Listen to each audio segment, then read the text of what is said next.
We're Fire in the live. hole. Yeah, We're we're live live. again. How many times have we said that? 300 and something. We're live. It's like the same spill, but I guess it's about consistency. You know, Yeah, we're we we're we are consistent. consistent. We are consistent. Literally, my X notification didn't even ding, but it was already on my phone. Oh, your Twitter, not like your ex notification like ex-wife, Yeah, yeah, ex-client, yeah. ex-girlfriend. Okay. Yeah, Twitter. I'm sorry. I mean, look, I have to just say it the way I remember it. I mean, it's like that outdoor news show. Somebody was like, he doesn't even know what a black-bellied tree duck or a whistling duck are the different. You know what? It don't matter. They're both pterodactyls. They look flying in with those big old floppy feet. I mean, that gum. Yeah, What does the it matter? pterodactyl comment cracked me up because that's literally what they look like. So, um, Boy, Boy, on that note, have I got something to tell you about them pterodactyls? Whoo, but we'll save that for Thursday night on the outdoor news. But could be interesting.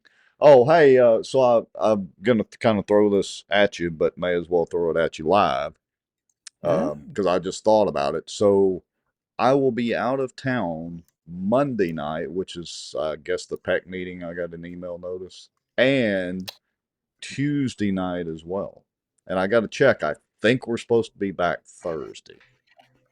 So not this mm. week, obviously, because well, I'm here now and we're live. But next week we'll have to make some plans. I'll find out for sure Thursday of next week. I'll be here this Thursday. Anyway, Well, I will have to see. I was high achieving, and I already had a guest scheduled for next show, so I next will have to. Next Tuesday Bossier Yes, watch. sir. Okay. Yes, sir. I was high achieving. You'd Well, finally be proud of me. I guess technically, if we're going down to New Orleans, don't ask. Well, But you need to be paying attention. You don't need to be worrying about this. So we'll reschedule that and go yeah. from there. So anyway, just to throw that on you while we're live, and oh, I see we got a few people watching. Hello, Cindy, Val, Miss Jessica. Let's throw a few comments up there. And Bolton, Denny is watching and says good evening. So yeah, we got a few people tuning in. Well, hey, I'm just wondering, how many vacations have you been on this year? Me? None. Let me make sure I didn't just lie. Uh, I, I don't think. Well, they must not have been good vacations. If I well, I did make one trip, but it wasn't really a vacation because we went out to where was it, Fort Benning or whatever, to watch Jeremy jump out of airplanes. Yeah, But yeah, yeah. I don't think I've been on a vacation. I mean, I don't Right. do too many. I go fishing. You know. Well, I mean, look, I mean, y'all in the comments. How many vacations have y'all already been on in this year? I mean, how many vacations is normal, or how many trips are normal for somebody, I a don't. year? Well, Normal I mean, people. look, normal people that have normal jobs, they get 2 weeks, 3 weeks, 4 weeks, whatever, 1 week, whatever, of vacation time. I mean, I hadn't had a vacation and well, I mean, like where I have paid vacation ever. I've never Well, worked a job where I got paid, and I'm not saying it's a bad thing. Don't take this the wrong way, but I've never worked at a job where I got paid vacation. right, right, right. Well, I gotta adjust my camera. Look at there. I'm about to fall off the cliff. Mm, How about that? that's a little better. Um, well, when we come back off of our little break here, I want to go through a couple of cuts because you know me, I'm not like a dog with a bone, and I kind of got a little bit of a bone, um, about one of our elected officials. It seems like they're like on a constant vacation, Oh, constant, like always. must be I, nice. I mean, LSU in the College World Series, they were there, you Yeah. know. then then they were, I don't know, maybe we don't consider that a vacation, and then, I mean, I just seen them up in, I think, Wyoming or something like that. They was up there in the Rocky, or in the Tetons on on another vacation. And then now I see more posts of fishing trips, catching red snapper on another trip. And then I see they're down at the tarpon rodeo.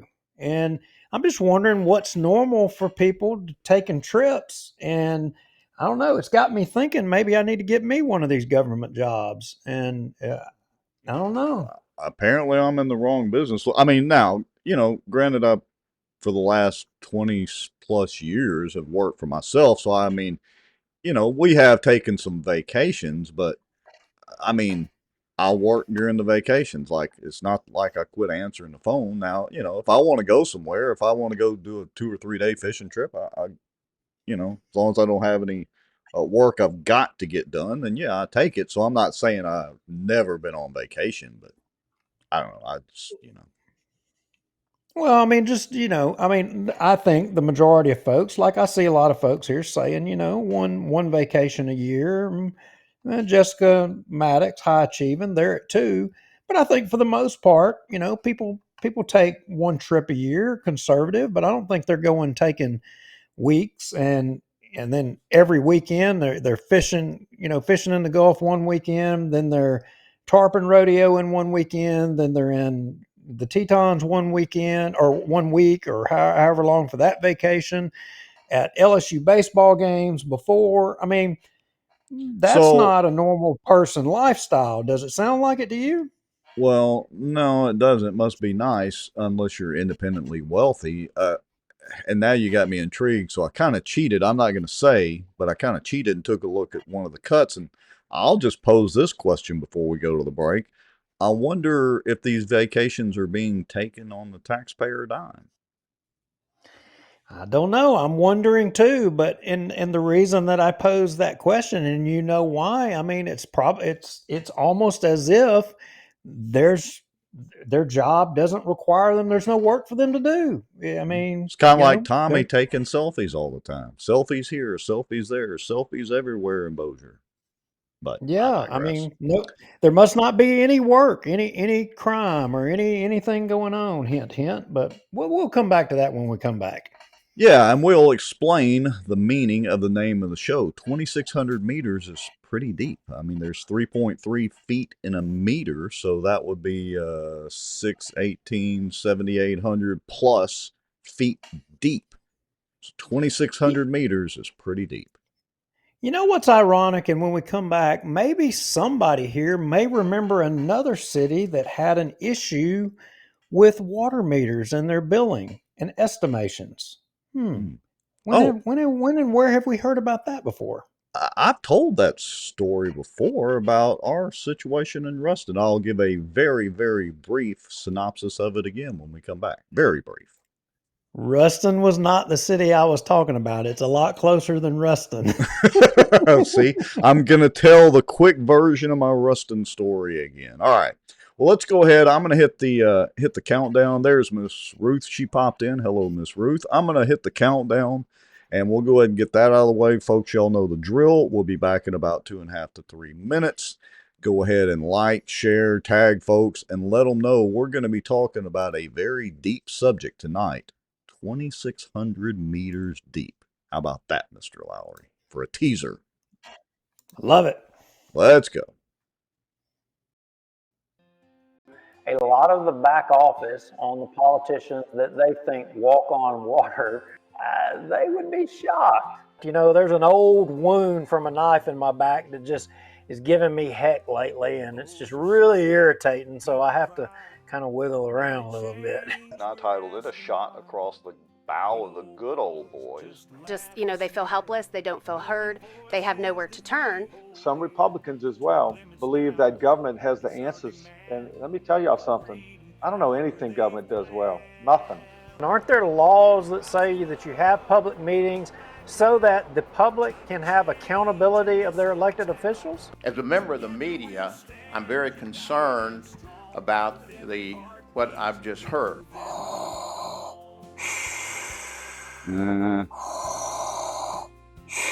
Well, I'm not thinking Star Wars at all. I'm thinking zombie apocalypse. All folks coming from the border down there? Yeah, it's going to border. It's actually going to Mexico, the buses. Doesn't mean they interpret it the same way that I do. For instance, the Second Amendment. I take it very literally. That's been interpreted different ways in the court system all the way up to SCOTUS. We're still right now combined on both pages and YouTube at 264 people watching. That is amazing, folks. Through conscious, shocking actions, which in turn would enrich sitting city council members Scott Irwin and David Montgomery Jr. In theory, you know, it's an every week thing. We got to double check and make sure it's like a miracle any of this actually works.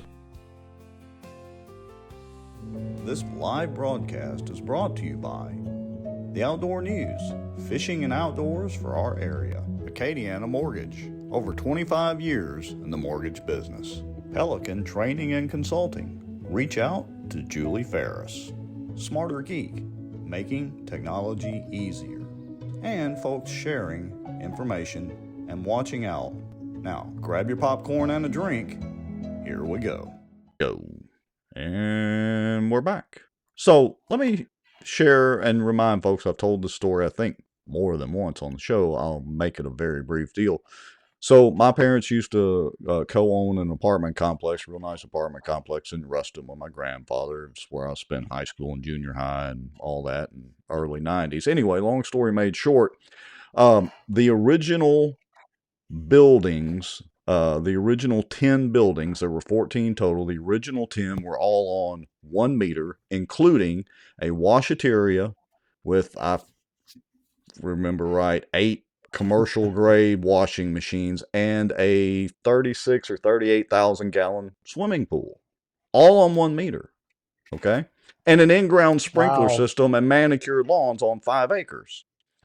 Well, the meter broke, and so they did a estimated water deal. The water bill was $100 a month for all of that.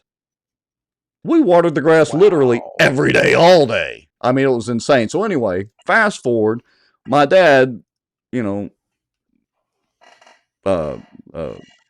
rest his soul, always liked to keep stuff. He was a pack rat, and this is where it served him well, because he kept those water bills all that time, and he would periodically send the city of Ruston certified letters letting them know the water meter was still broken and they had not fixed it. And he kept all those letters. I mean, this went on for like 10 years. I don't know. Anyway, one day, they decided to finally replace that meter and figured out how much water was being used, and they tried to bill him like $50,000 or some insane number. Mom could probably remember. But anyway, it was a lot of money. Dad was like, no.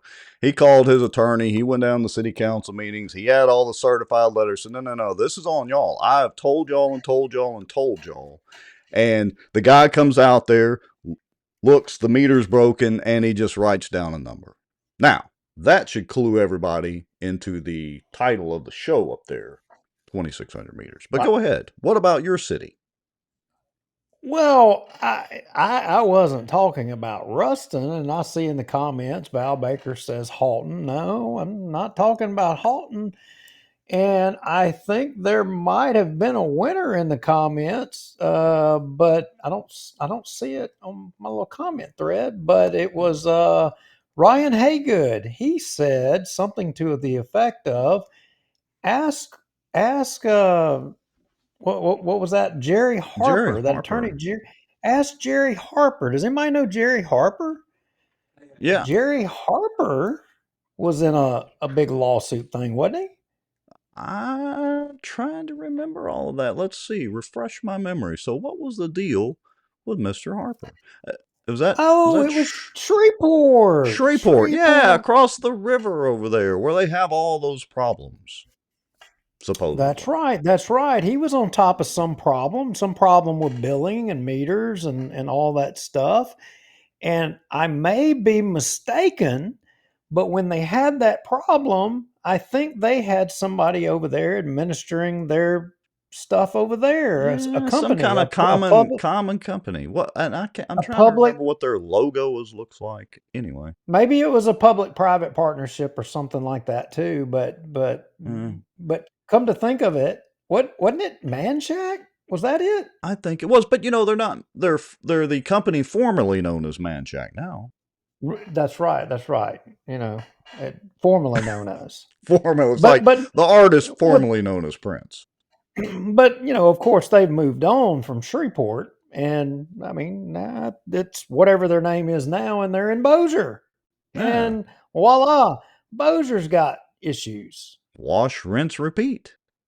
Some real issues, yeah. And Mr. Hammonds, we'll see here in a little bit when we get to the city council meeting, but Mr. Hammonds, kind of like that whole parking lot saga, he kind of dropped the bomb and the mic at the same time in the city council meeting today.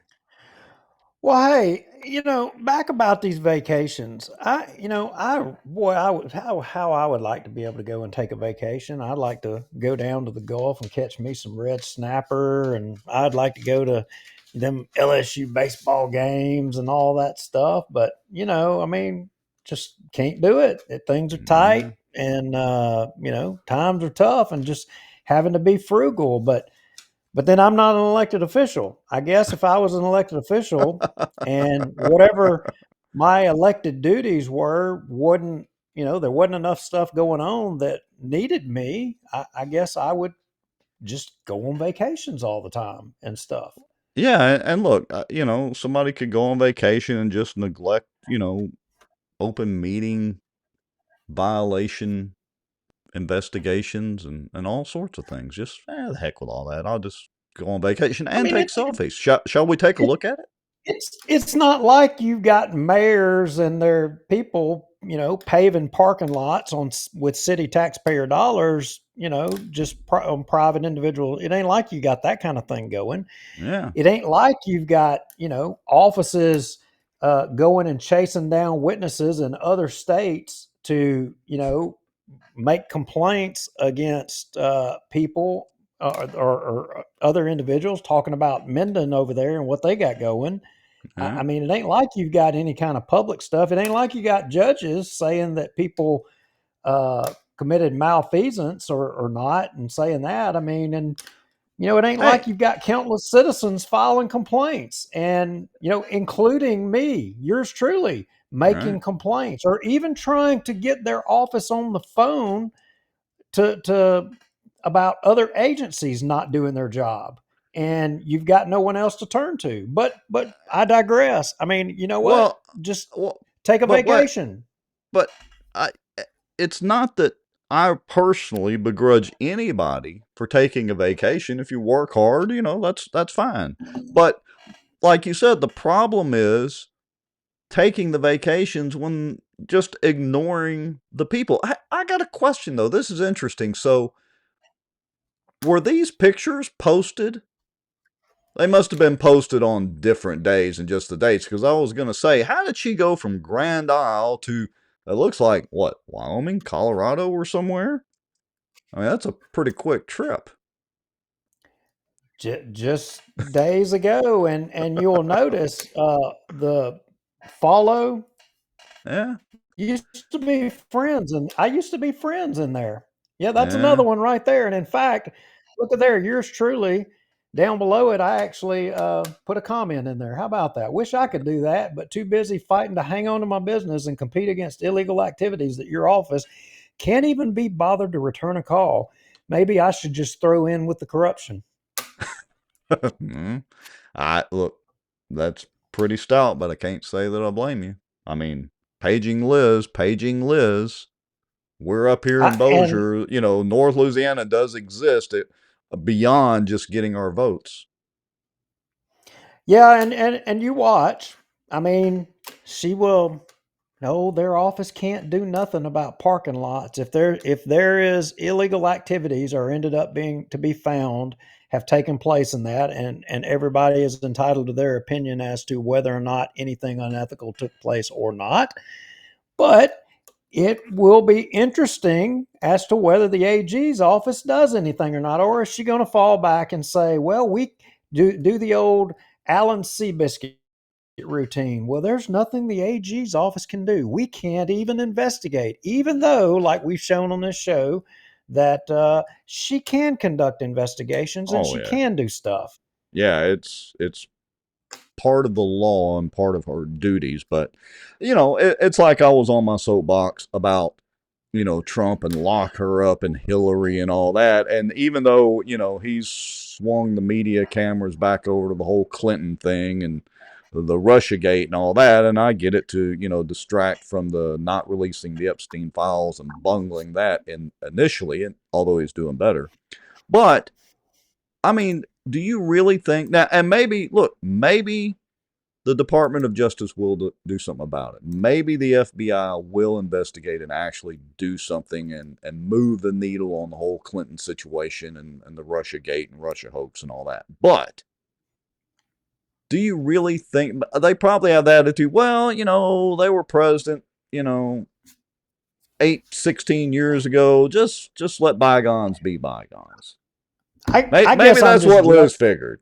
Hey, those councilmen are out of there, so what the heck?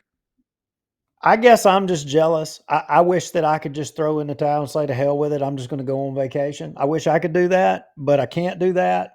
I mean, I'm having to on our own, just like in Bossier City with the term limits.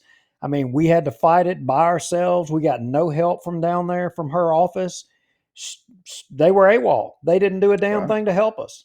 Right. And I mean, the people of Bossier, I don't know. Y'all are supporting. We'll call this segment Vacation Watch, the Attorney General's Vacation Watch. That's what we'll name this segment from now on.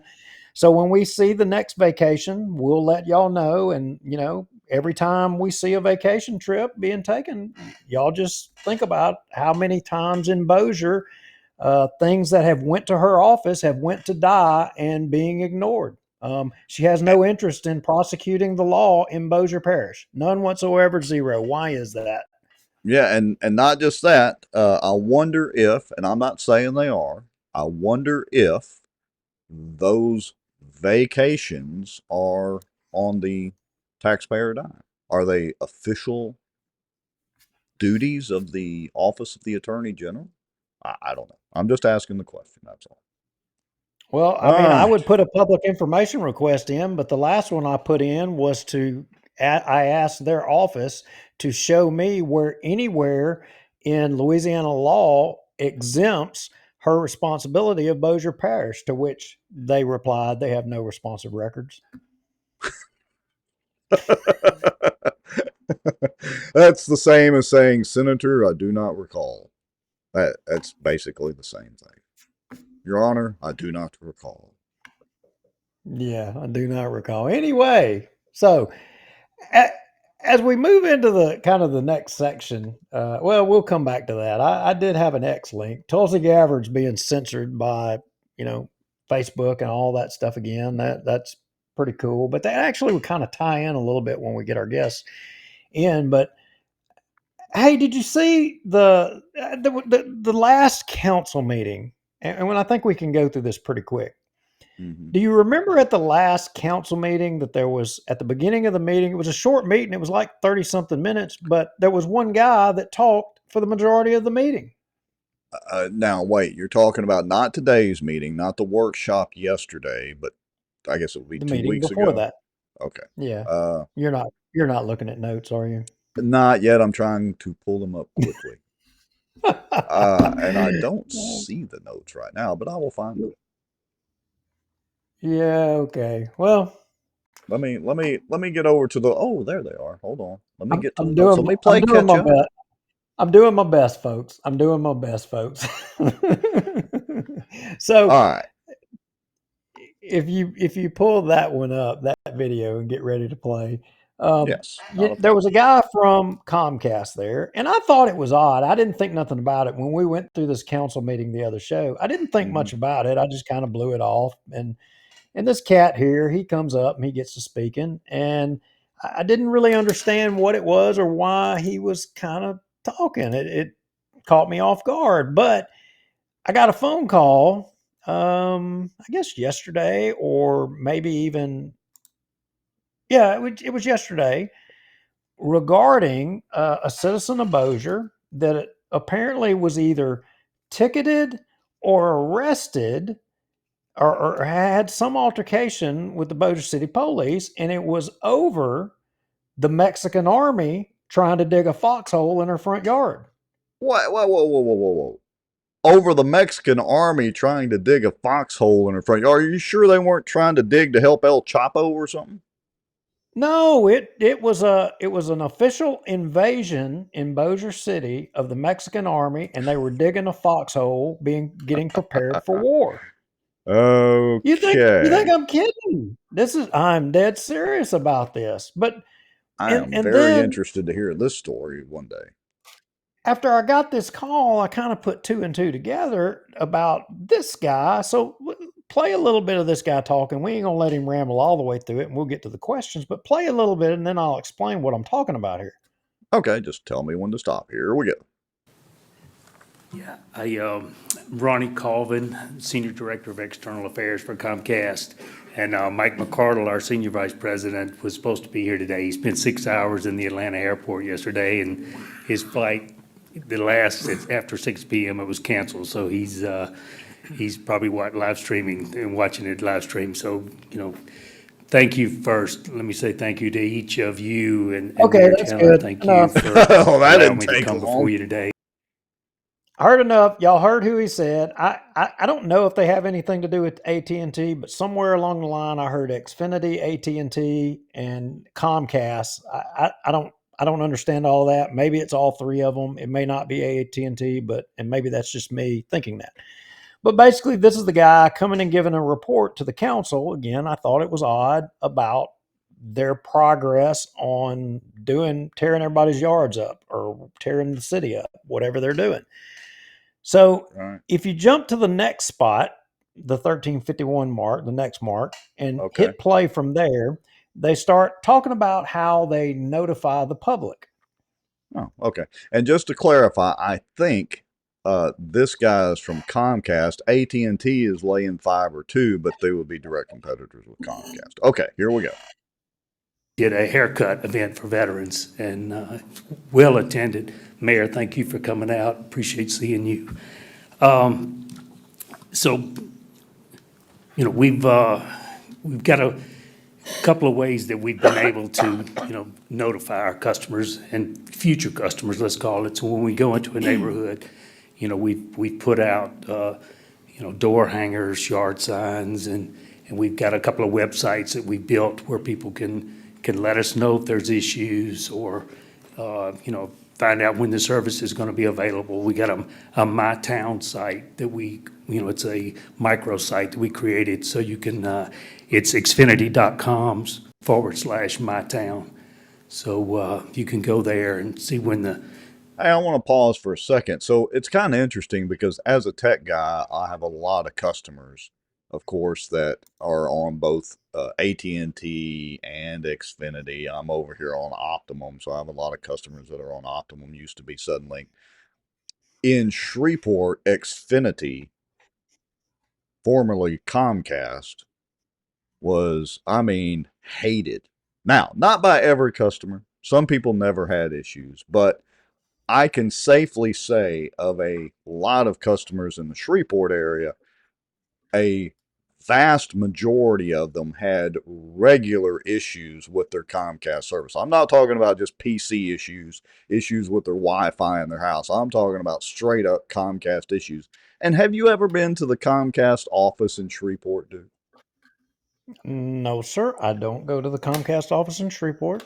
I've been there multiple times, and you know what's interesting about their main office? Now, I haven't been in years, so I can't say, currently, but they literally have bulletproof glass. Like it's in a former bank building, and they kept the bulletproof glass. They're behind Lexan that's probably 2 inches thick. Well, I mean, dadgum, they're in Shreveport. I mean, look, if it was Bossier, they'd have a drop box through the front door. You wouldn't even have glass. And yeah, just Don't you saying. know So, Bossier statistically, we're unsafe over here. Anyway, go to the next mark. all right. And just to let you know, both the guests are in the green room. Okay, excellent. Well, I'll speed up through this here, but I want to. All right. Go ahead. All right. Yeah, I've got one. Yes, sir. The big thing I hear or see people talk about is whenever contractors or whoever's coming, they're trying to access their backyard. They're not identifying themselves. They're not they've got a yellow vest that I can go to any hardware Understood. store and buy. Are your guys in uniform? Do they have IDs? That I think that would bring a lot of peace to people if they knew they were dealing with. Yeah, that's a fair comment. We, all of their vehicles should be marked as, as a business partner for Comcast. And, they should have, like if we're working at a particular area, they should have the permit that's approved, on their dash, to show that That's key. they're actually authorized to do this work. And, Yeah, right there where he said the word permits. Right. And actually authorized to do. There's a reason he said that. Keep playing. All right. And again, having the door tags before we start was an integral part. That's something that we worked with Rodney Taylor early on, and learned a lot from quite frankly, from just some of our mistakes. But that was certainly a valid concern, because not every easement is a rear easement. A lot of times we're working in a front easement. There you Those are easy accessible. All right. Yeah. So I guess There those you are other go. key So- terms: front easement, rear easement.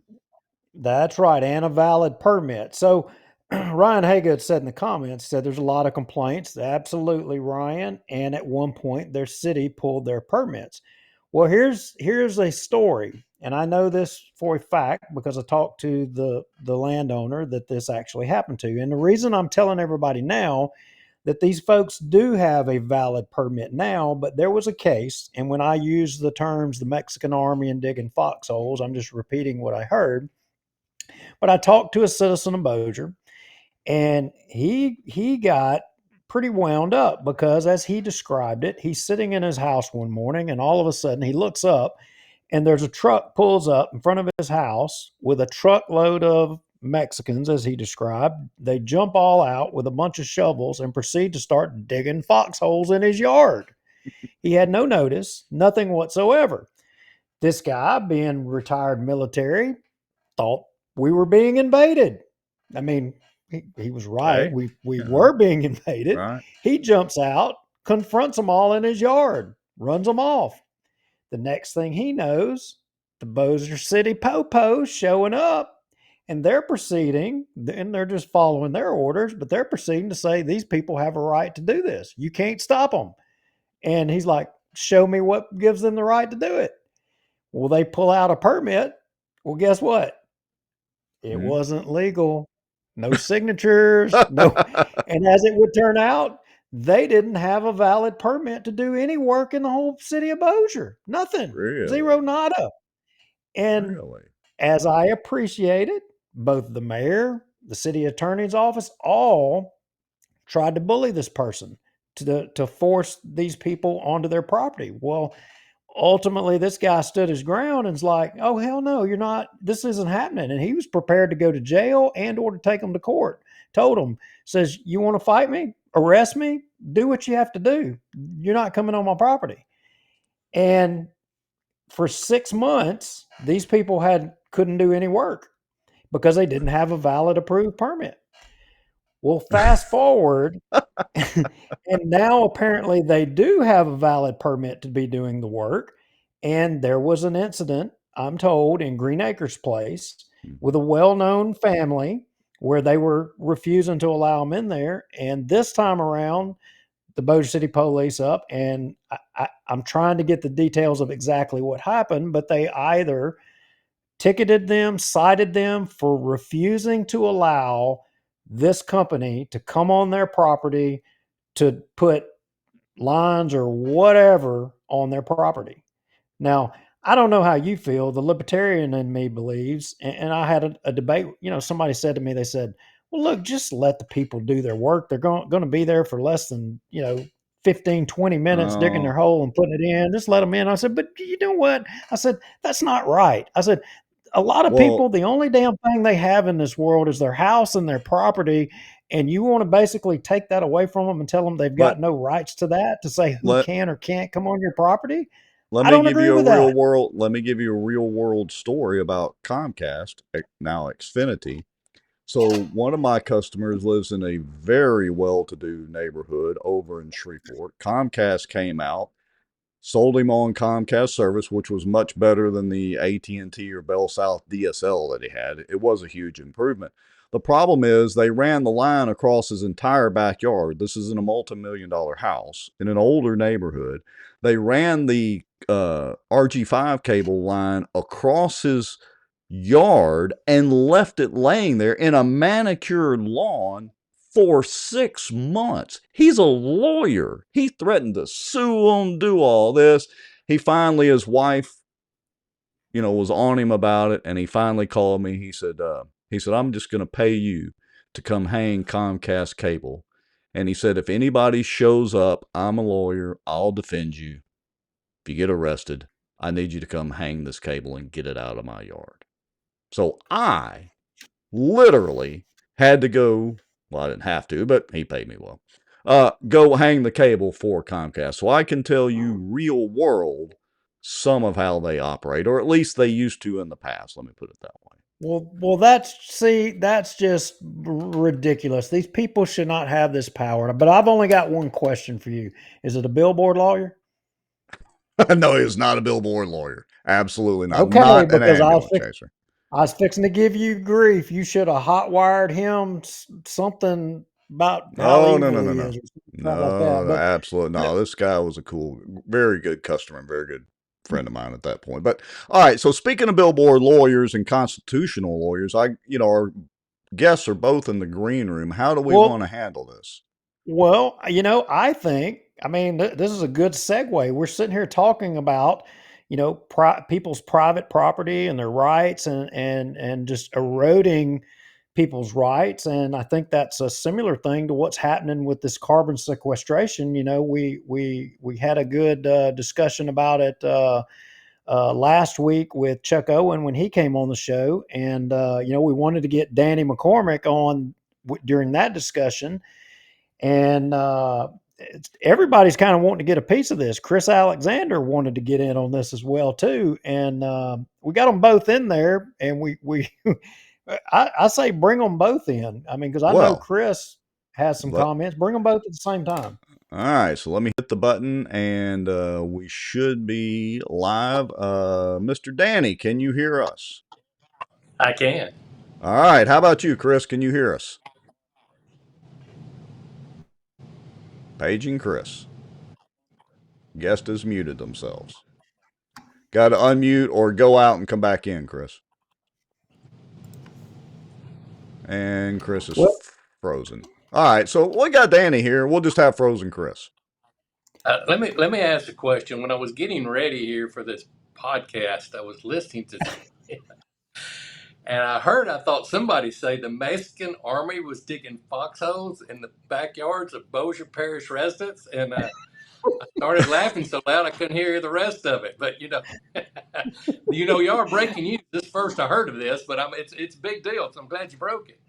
Yeah. All right. Let me interject in here in a technical issue. So, Chris, we can't hear you yet. It's showing on my end that you've muted yourself. The guest has muted himself. Maybe close all your browsers out and all that or whatever, and then come back in and try it again.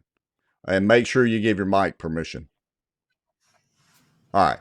So the whole Mexican army had me intrigued too, Danny. Well, I got to tell y'all, when I came across that story, it was when I was knocking on doors collecting signatures for the term limits thing. And this guy, he's like, hell yeah, I'll sign term limits in Bossier. Give me that paper. And he's proceeded to start telling me all these stories. And then he started talking about the Mexican army. And I'm like, the Mexican army? What are you talking about? And I just started dying laughing. It was the funniest thing I ever heard. So, Danny, I didn't give you any heads up about Chris, in which after I talked to you, Chris was like, hey, y'all got Danny coming on, says, look, I want to come on and say just a few words about some of the bills, including what Danny tried to get done, and compliment, what y'all were trying to do. And I think he might wanted to have a little bit more, say a little more than maybe what you would say. And I was like, well, I don't know that Danny would have any offense to that, but we'll go from there. How are you, Chris? Can we hear you yet? Something going on with the audio. I still on my end show you as guest has muted themselves, so I'm not really sure what's going on. Yeah, Well, just send us your comments, Chris. Yeah, just type them in really fast and we'll read them off. All right, so let's switch screens. Yeah, Chris will have to figure that out. I'm not really sure. Hold on, let me see if I can do some digging. Go ahead, Duke. Take over the mic. Yeah. So, Danny, did you get to see a little bit? I mean, like, you know, how I was talking about elected officials and vacations and all. And I'm not going to put you on the spot and ask how many vacations this year you've been, but I'm confident it's not as many as our attorney general. I know that for a fact. But Yeah, we were actually in Florida last week, so it was. I was actually watching your podcast, waiting while my wife was in the store shopping, and I saw just a small clip, which kind of led to, we can talk later about that, led to my press release about Thomas Massey and Speaker Johnson. But that, I said it must have been meant for me to see that, because you know, right after that, I started watching. Just a few minutes later, the storm blew in. I lost service. I went over to watching the rest of it, but I was able to go to Florida with my wife. You know, Susan. We'll be married 42 years in November. My two children, their spouses, my 6 grandchildren. We had a blessed trip, and when I watched that little clip on y'all's show, I remember texting you, telling you how aggravated I was about it, and you told me to go ahead and finish my trip and enjoy my vacation. Don't let it ruin my vacation. So, but anyhow, yeah, I did take a vacation, but it was you can assure that the taxpayers didn't have anything to do with it. It ought to count them out of our bank account. So. Well, now I got to ask you, Danny. I mean, I know y'all are as state reps, y'all are very highly paid, and I'm sure they give you full retirement, and you get what, probably, I don't know how much paid vacation time off, right? Isn't that the way that works? Well, we get about $16,000 a year salary. You know, they're $8,000 for reimbursement, and then we get meals per diem and then travel expense paid once a week while we're in session, or if we have to go to committee meetings. So, no retirement and no benefits, but just being able to serve the public. So, it's an honor that. I got an inside question. I'm gonna put you on the spot. How many meals is over there every evening on the grass? I started one day. I started to shoot a video and said, if you're not here, what's that old saying? If you're not at the table, you're on the menu, and it's always somebody feeding somebody down there. I mean, you can gain 20 pounds a week down there real easy and not pick up a dime for food. So. Well, hey, this carbon sequestration thing, it is growing. There's a lot more people getting on this thing and getting hip to what's happening, aren't they? It is, and I can tell you the only people that like this is the people that don't know about it yet. And you know, I mean, it's a grave trespass on our private property rights. It's being funded by our senators and our congressmen with 45, I call them 45Q tax credits. I'm really concerned about our representative in Washington keeps funding this group that's, you know, intruding on our private property rights. And, you know, I don't know, I guess I could just give you a brief description. I know it's kind of a complicated subject, and it takes a while to get a grasp on it. I mean, I know Chris can attest to that. It's really a complex subject. If you've never been in the oil business, it's a little bit simpler. But you know, they're basically injecting CO2 in the ground. And when they do, it's going to go down and go into a saltwater formation. It's going to turn into carbonic acid, which is very corrosive. These wells, it's so corrosive. These wells, the pipe they put in it costs $1,800 per foot. Is what this pipe costs to hold up to this corrosiveness. and it's stupidity. It serves no public purpose, and it's taken away the private property rights of individuals. It's it stands to strand resources, oil and gas resources that are below this or have a tendency that may be stranded in the future. Saltwater disposal wells, which are just necessary for any kind of oil and gas business. You won't be able to dispose in these zones anymore for the potential of moving the CO2s to someplace. It's the most horrible thing that you can imagine, and it serves no purpose. You know, there's risk in everything. There's risk in shipping crude oil. There's risk in shipping natural gas. There's risk in shipping electricity. But all those have a public use. This is just, government handouts to large corporations, and their only excuse is they're able to sell to the globalists overseas that want this low carbon footprint fuel. And well, let me jump in here. Isn't it true? Because I read somewhere that you might have had a vote in favor of all of this at one time in the past. And I think your cohort the other week said that he might have voted for something too. And seems to have. I will give you that history. I will give you that history, Duke. It was actually the first bill to come through was in 2009. And anything that's not against the law is, all we can do is regulate things. So what happened, and when I was there in 2020, there was a bill carried by Sharon Hewitt that come through the House. We had no information about it till it hit the House floor. It was, if you go back and watch the film, it was portrayed as secondary oil recovery, which they use CO2 for, which is, pro oil and gas. We do that in some places. That's pretty common. And, the truth is I never heard the word carbon sequestration at my point in life. Didn't know anything about it. I actually blame myself more than anybody else before voting for that bill. Actually, nobody voted against the bill in the House and the Senate. Nobody voted against it. And, with me knowing in the oil and gas business, I feel like I should have asked more questions than I did. But as you very well know, it was right in the middle of COVID. We were fighting all the shutdowns. It was, lots of distractions at the time, and it got past us, and we missed it. And I believe it was 2022, we started realizing what the problem was and started fighting it. And we've been trying to roll it back. And to be honest, couldn't get traction in the community because, everybody says it wasn't coming to their area. But when it started coming to people's area, they started paying attention. So we are getting traction now and being able to push back on on some of these issues we have. Well, all right, and I'm sitting here just trying to troubleshoot Chris's audio problem. So, y'all go ahead. I'm not frozen. Right. I'm just reading screens.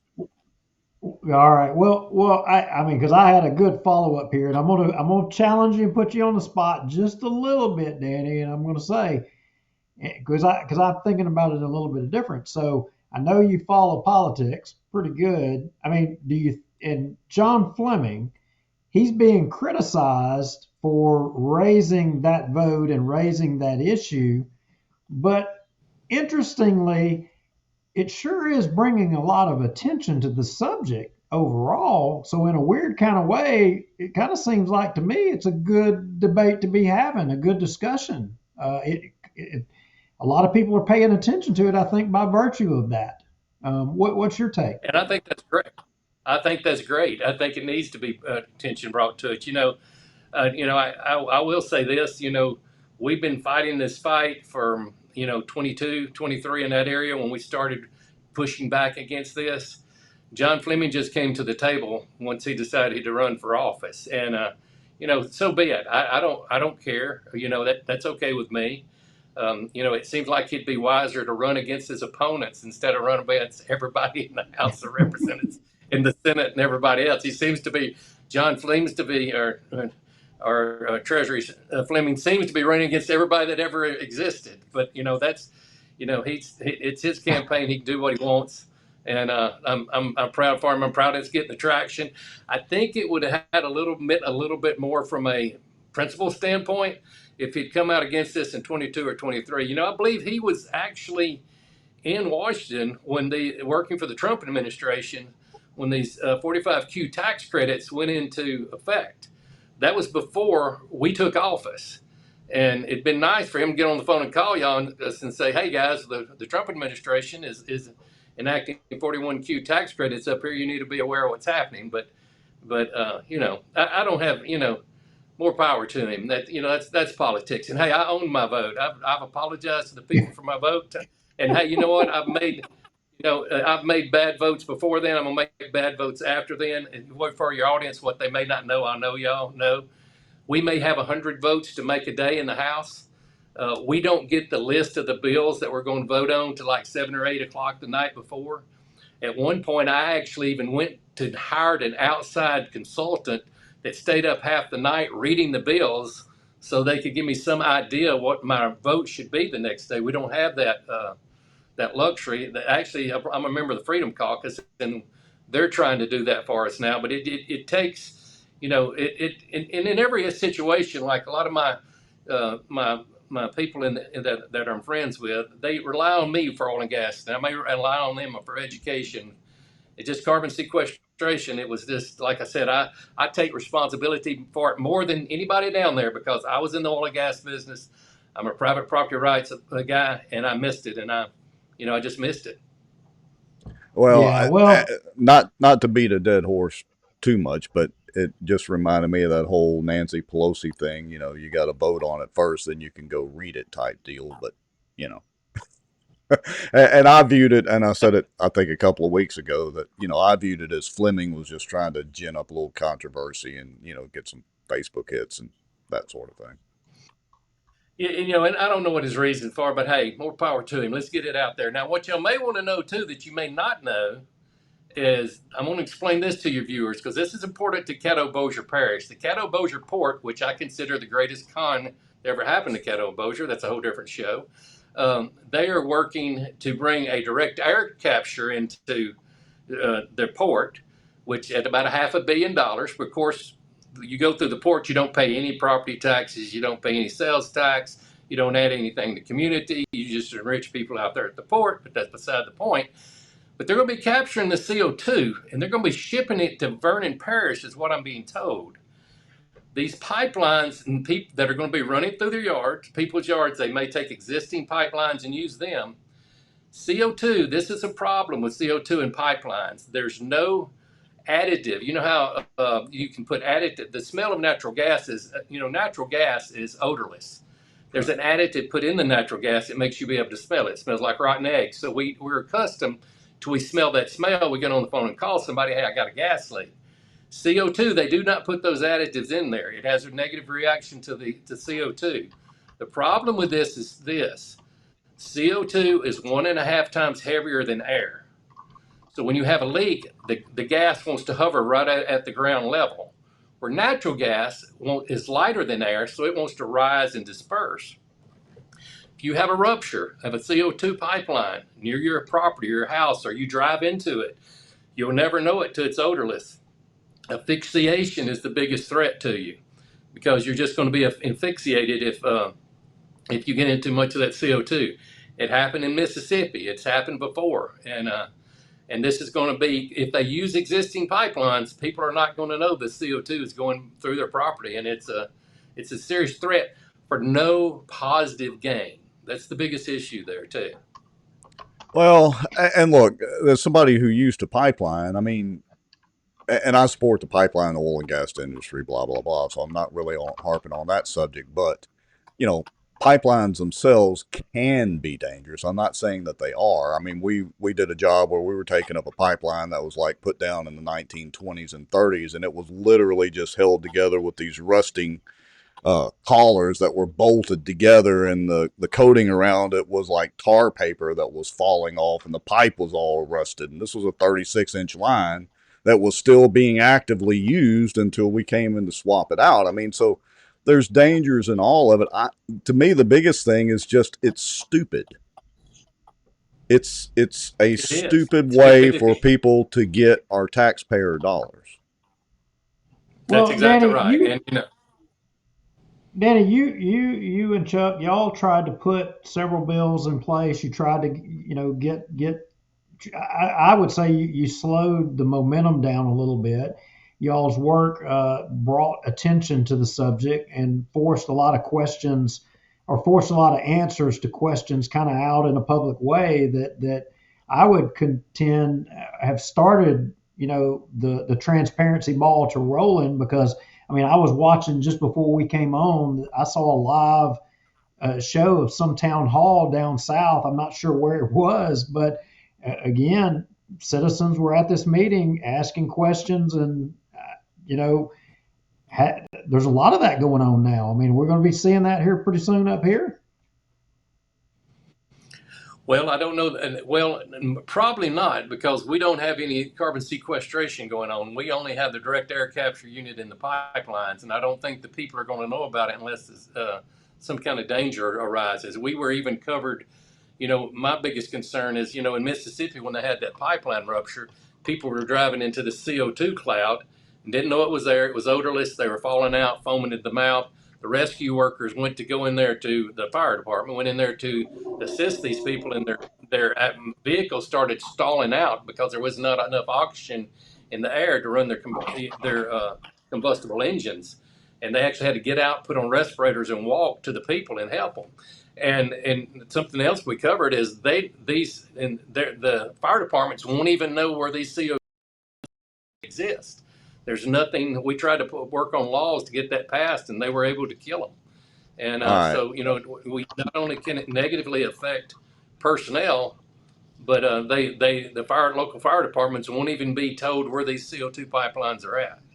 All right, not to interrupt you, Danny. Chris, can you hear me? 100%. Okay, we got you, Chris. We got audio. I don't know what the heck is going on. Yeah, that's 100% right what you're saying, Danny, about that. And sorry about my technical issues. It took me 6 months to figure out how to turn one on. But I'm glad to be with y'all. I wanted to come on even before I realized that the great Danny McCormick was coming on. And now I'd have been willing to do just about anything to be able to get on to talk to y'all. And I really just wanted to come on so I could, first of all, just recognize Danny for fighting like a true warrior from North Louisiana for some extraordinarily important CCS bills. His moratorium bill, to put a year moratorium on it, his bill to outlaw it altogether. And his willingness, quite frankly, to acknowledge in 2020 that, he, like everybody else, really didn't even understand what this issue was and voted for it and publicly said it was a dumb thing to do. And he's spent all his time since then trying to make all this right. And I'm just very thankful for him. It's unfortunate because we see Danny in the legislature every day during the session. My organization, LACAG, does, and it's just unfortunate that the overwhelming majority of really, really good, solid bills on carbon capture were killed. As Danny may have already mentioned, I think he may have talked about a little bit in the House Natural Resources Committee. And I want to make sure that your listeners know the Republicans who consistently killed these good bills. I'm talking about Rodney Schamerhorn's bill on eminent domain. I'm talking about his bill to set up a victim's lien in case of carbon capture accidents. I'm talking about Danny's bill to put a moratorium on it, his bill to outlaw it altogether. Just bill after bill after bill was killed by the same Republicans. Zizarang, Joseph Ogeron, Jessica, eminent domain, and that's my State of Freedom, my co-host's nickname for Jessica Domain, eminent domain, because she's voted over every single vote she makes is against any rollback on carbon capture sequestration. You got Jeremy Lacombe, who consistently voted against it. Jacob Broad, when he was there, he didn't bother to show up much of the time, but when he was there, he voted against good legislation. It's one of these things that, and I'm trying to think who else was Tim Kerner. Tim Kerner was a consistent bad vote. I will give some credit to Jason DeWitt, even though he hurt us badly on these votes as a Republican. He did come back on a follow-up vote on a bill and voted the right way. But it's important for people to understand that the indignity that was done here, because these bills did not even get out of the House Natural Resources Committee. And Danny can tell you that the numbers down there on April 29th were overwhelming in favor of these bills. I mean, that committee room was absolutely packed with citizens from all over Louisiana, So in favor I of got a this. question though. So let me pose a question. I'll pose it to Danny first, and then Chris, you can chime in. So I want to know the people that are for this carbon sequestration, and arguably for taking, or I guess they would be against property rights and for the sequestration. Do y'all get the sense that they are true believers in this, let's call it technology? I'm saying that kind of tongue in cheek. Or is there some kind of nefariousness going on or money grab? I'm just curious as to what you think the majority of the people. So I'll let Danny, you take a politically correct stab at it, and then Chris have at it.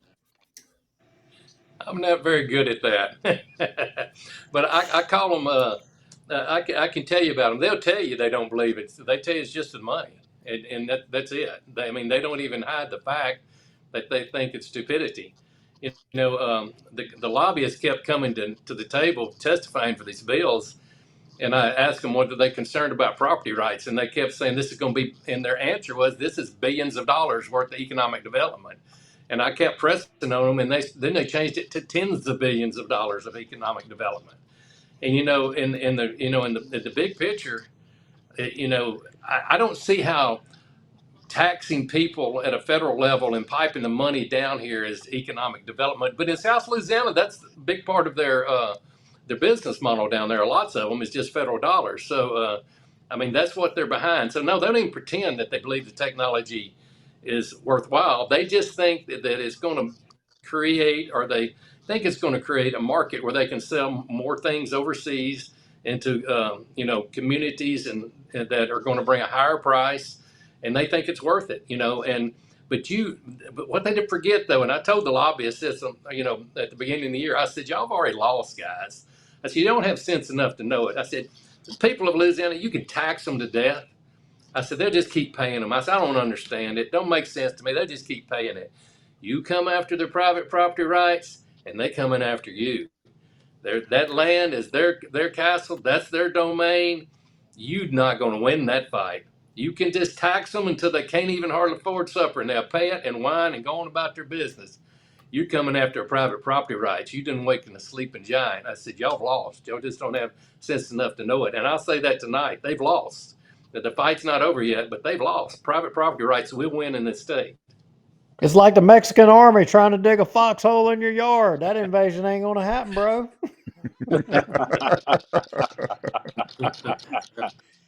and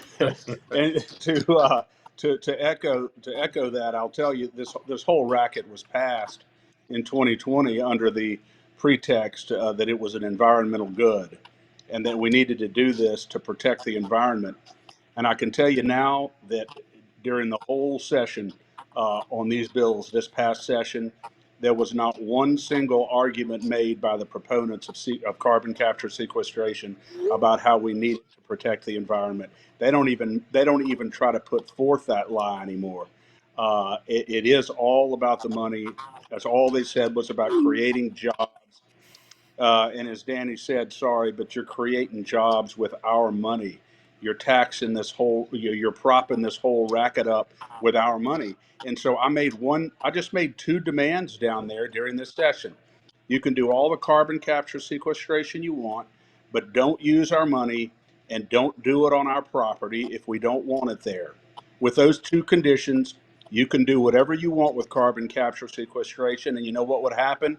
It would fold up like a cheap suit because it is not organically a profitable enterprise, and everybody knows that. And without 45Q tax subsidies and direct tax money, this thing would flop like you wouldn't believe. And it's all about the money, but it's a lie to say that it's real economic development because it's not. It's a taxpayer subsidized scam. That's what it is.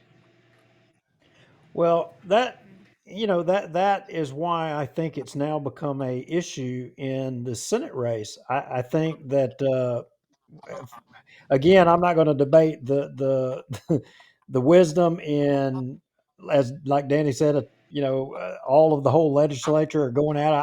I question that. I mean, but whatever. But taking the position of the people on no, you shouldn't be able to do it. I mean, definitely that's the ground to be standing on. That is exactly where you want to be. And at the end of the day, do we find people making their decision in their political races on whether or not somebody opposes or supports, you know, government or private industry just coming in and abusing you and your property rights? I think what Rex said is correct. I think it's the line in the sand that people are going to draw. I mean, or Danny said, tax us to death, but you go jacking with my property, game over, bub. I think that's how it shakes out. I really do. You know, And I, it I is can say, down here, as you know, as Danny probably knows, down here in South Louisiana now, even though the session's not over, and Danny, you're up there in God's country now, but I'll tell you that the people down here right now, they're having town halls left and right with 400 or 500 people, 600 people there, and they are hot because of this and because of what happened this past session. Believe me, the momentum is very much on the side of private property owners against this. let me ask y'all a question. I'll ask all three of y'all this question. I don't know if guess I'm hosting the show now, right? Uh, Do it to it, bro. have Run y'all with Get heard it. it. any of the Have you heard of any of the elected congressmen or senators come out against this? Has any of our two senators or our Republican congressmen, have you heard any of them come out against this? Don't make me say something mean tonight about the sitting U.S. congressmen and senators. Go ahead, Mr. Lowry. Well, no. Well, I know, Danny. No, I haven't heard a peep. Not a thing. Nothing. Imagine that. I've only heard one public official in our state, other than people like Danny McCormick, the few state reps, Chuck Owen, Rodney Shamerhorn, and a few others. There's only one statewide elected official in the state right now who has taken a hard stance against this, and that's John Fleming. And and he's been very consistent about it. He's gone to some of the meetings, and I think he's deeply opposed to this, constitutionally and morally. And but he's not a senator or a representative, a U.S. representative, obviously. Let me tell y'all why I think that they haven't. You know, being an elected politician, especially in Louisiana, it seems like, because our people just matter of fact are as a group we're less financially capable than in a lot of other states, is because I think those representatives and senators are weighing between their donors, which are going to be the ones for the carbon sequestration, and their constituents. I think they're treading that line, and I think they've made a mistake because I don't think they've realized how these constituents appreciate their private property rights. And I think that a lot of them think as long as they can get the big bucks in their bank account, they can bamboozle their way into office again. And I think that's a mistake they're making. Very I do too. interesting. I couldn't agree with that anymore. And no, we know the votes. We know who killed these bills, and we know what to do about it as well. Yeah, and just kind of along the lines of the property rights, I'll just equated a little bit to fishing. We've got a big deal here in Louisiana about property rights, and especially in the Atchafalaya Basin, what's going on down there where, most of the big bass fishing tournaments and all that, they're not coming back to fish certain areas of Louisiana because of the property rights issue. So I think you're 100% correct, Danny, that, look, people will pay taxes and they'll gripe about it, but mess with their property and they're going to come out with a shotgun. That's right. Well said. Well, so Rex, go into our notes here. There's a little video here I want you to play. The first link that I have, if you can get that geared up and ready. Chris, you're kind of welcome to hang out, but you might not want to be a part of this next part. Well, that's up to to you. call in. If you're What's the next part? Well, we're going to talk about It's politicians, my but public. Let me tell Chris. The next part is my public statement against Speaker Mike Johnson, criticizing Thomas Massey for wanting to for not releasing the Epstein files. So this is my public I read it. my special. I read it and I agree with it, and I think that weaponizing religion, weaponizing our faith in that way, I think is disgraceful. And I think what you said was entirely appropriate. And the feeble excuse that as the leader of my party, I lead the incumbent protection program. Oh, sorry, guys. Yeah, that for him to say that, well, of course we want justice for in the Epstein case, we want all the credible evidence to come out, but we want to protect victims. There's a way to redact all that out of there and protect victims, but we can't be protecting perpetrators, and we can't be cutting out of the U.S. Congress the day before you're going to hold a vote just to avoid a vote. So I agree with you 100% on that, Danny. So let's play the video what we're talking about, because the folks watching the show may not have any clue of what we're talking about. And Danny took a strong public position on this statement. I think Rex and I showed this on the last show, because when I first saw it, it caught my attention, and it kind of ran all over me, and that's what me and Danny were talking about. And I told Danny, look, you're on vacation, enjoy your vacation. Don't let this eat at you, just put this aside. But let's show everybody what we're talking about. Go ahead and play it, Rex. All right, so let me get them kind of dragged in here where we can all enjoy this at the same time. And I say that kind of loosely here, so give me just about half a second here, and I'll get this prepped up. All right, so this is the YouTube link with MJ responding to Thomas Massey, correct? Correct. Okay, so let me click a couple of buttons here, and here we go. Of my party, I lead the incumbent protection program. Okay, that's my job. I go all around the country. I travel endlessly, incessantly. I have to raise over $300 million to do that, and we want everybody to come back.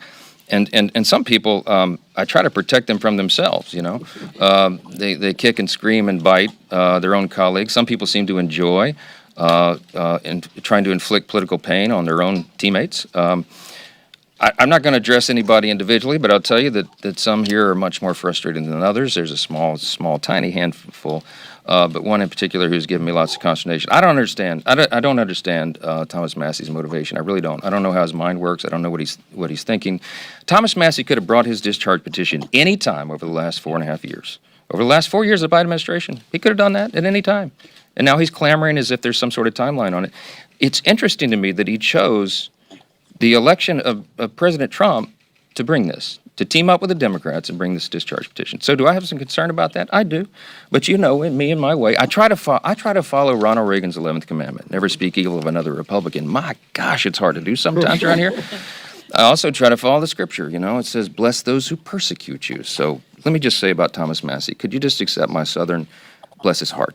Okay, I don't know what else to say about it. We're for maximum transparency. We're engaging in that right now, and we don't need political games. Interesting. So that touched a nerve, huh, Danny? It did. Logan I did. Lutuso And is finally speaking. Sorry, guys. It did, and I would like to say too that on a serious note, I take no pleasure, and I mean that seriously. I don't take any pleasure in that press release that I put out, and I will kind of tell you, as we mentioned earlier, Duke, and as you know, a week ago I made the comment of how aggravated I was, and I usually have about 48 hours that I start getting unaggravated, and so I gave myself a week before I decided to put this press release out. I didn't. It's not a knee-jerk reaction. I talked to somebody that helps me politically. That I said, "Do you think I should do this?" And he said, "Politically speaking, no. There's no benefit of putting this out." And I said, "Well, I feel duty bound to put it out because, Speaker Johnson is my congressman." I said, and really think about it, guys. If I don't, what other elected official, even if they believe what my press release says, what other elected official would put it out there? I felt duty bound to do it. And let me say this about Congressman Johnson. I've always considered him moderate. When he was in Baton Rouge, he was a moderate. And, I didn't have anything against him by any means, but, he was a moderate. And he went to Washington, and he pretty much stayed a moderate. But, most cases he voted, mostly good. But since he's become speaker, he's made some really votes that concern me. And I want to mention some of these votes that kind of led me up to the point to I think that press release needed to go out. Are y'all familiar with FISA? FISA is the I don't remember what the 702. acronym actually spells. Yeah, and The what it was, 702 data thing. Yeah. it's basically what allows the federal government to spy on American citizens without a warrant. This was before President Trump was for office, when Speaker Johnson was the speaker. He had voted against these things all through his career, but then he becomes speaker. It comes up for renewal, and before they go to vote on it, somebody tries to put an amendment on there that says you have to have a warrant before you can spy electronically on U.S. citizens. And Speaker Johnson cast the vote that killed that amendment. The final vote was 212-212, and he had to cast the 212 vote, which made it a tie, which killed that. So Speaker Johnson is something being a big Second Amendment guy. I don't think the government should be spying on me. And Speaker Johnson made that vote, and to me he was on the wrong side of that vote, and Thomas Massey was on the right side of that vote. Then it comes to my personal opinion. I'm concerned about the national debt. I'm concerned about the federal funding of the war in Ukraine. There's been, my understanding, 1.5 million Ukrainians killed in that war, and don't know how many Russians. Speaker Johnson has voted to fund that war.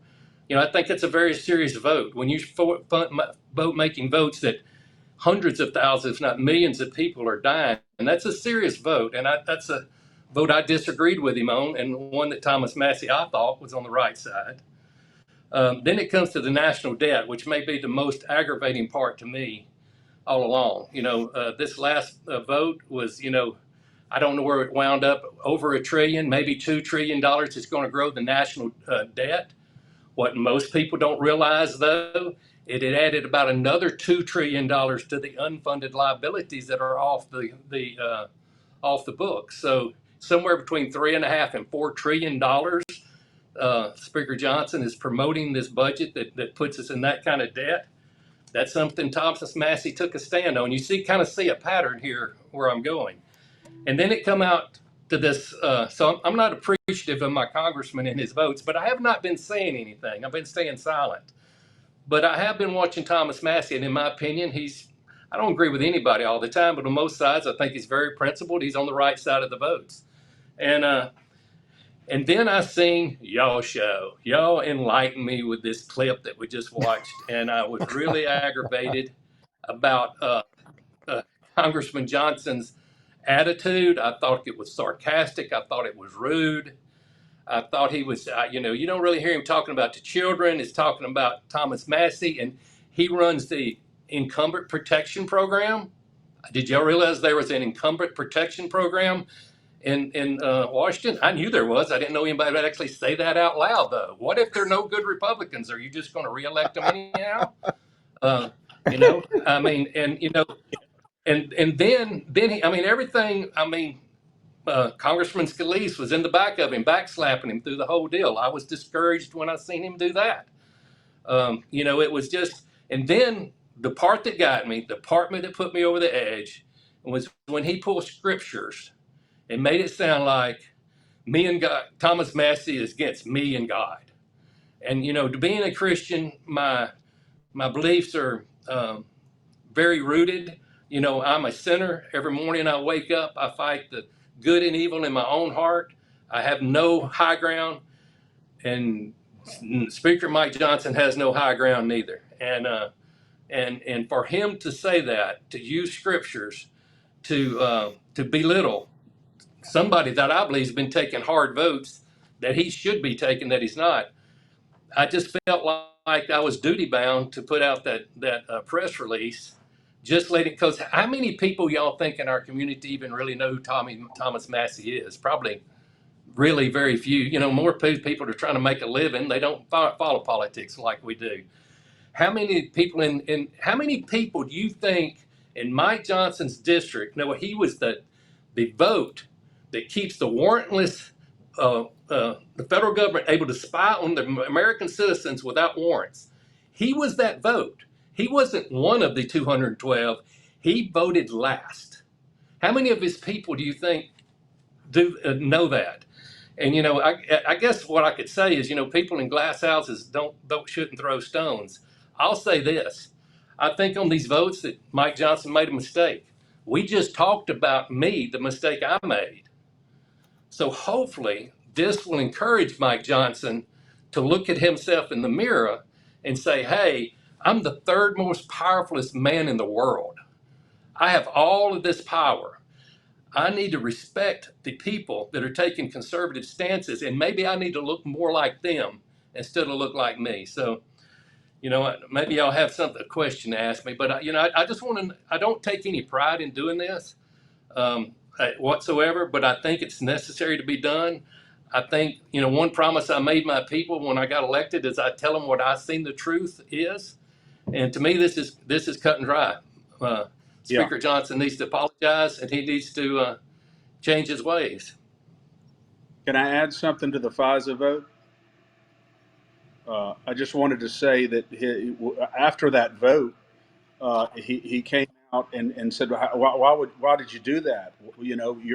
Your vote was the deciding vote to continue warrantless spying on American citizens in violation of the Fourth Amendment. Why'd you do that? And he said, well, I was in the SCIF. I was in the meeting where they talked about all the foreign threats we face, so forth. And you don't know everything that I know. You didn't see everything that I see. And so, and if you did, you'd understand. Well, Thomas Massey said, look, I was in the same meeting that he was in. I was in the same meeting that he was in, and I didn't hear anything that justified abridging the Fourth Amendment and allowing warrantless spying on American citizens. And so, I thought that was interesting, Johnson's excuse for making that vote and then Massey's response to it.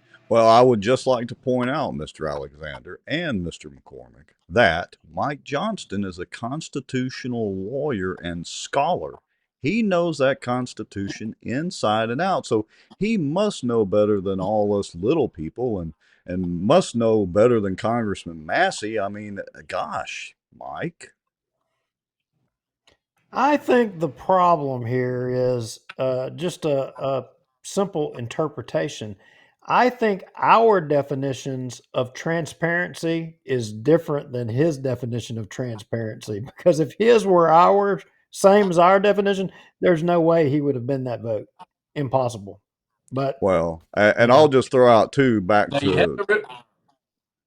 just real quick, back to the incumbent protection program.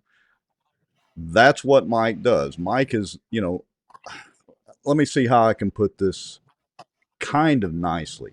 Mike is all about Mike and staying elected. Let's just put it that way. Well, and you know what it makes it look like is, like you said, he has, two things that kill you in this business. And Lord, I guess I'm in this business. I'm elected official, right? A lots lower tier than him, but I'm still elected official. Is having political ambition. Once you have political ambition, what are my limits to what I'll do then? Political. I think Mike is, and I say this. I don't say this sarcastically. I think he has political ambitions, and I think he's weak. I think that's his two faults. And when he gets politically threatened, his weakness gives in, and that's not leadership. One thing I can say about Trump, he's not weak. Whatsoever. He doesn't. I mean, goodness gracious, he doesn't give in. I'm sure I don't agree with him on everything, but he's not weak, and that's what's concerning to me about Mike. That those two things right there. I don't. I'll say this. He's Speaker of the House. He's not lazy. He's got to be a hard worker to be Speaker of the House. I mean, I'm sure it's got to be a tough job. You know, he's got good attributes, but I think those two. Political ambition is weakness, is his fault that he needs to work on. And he doesn't understand his constituents. Anything he can get up there and criticize Thomas Massey, which if his constituents knew what Thomas thought and knew what he truly thought, they would be on Thomas's side. He doesn't know that, or he thinks that he can convince them otherwise. I'm trying not to be too critical of him. I want to keep it on point and hope he does change. I hope he changes. I hope he changes his view. I hope this spurs him into.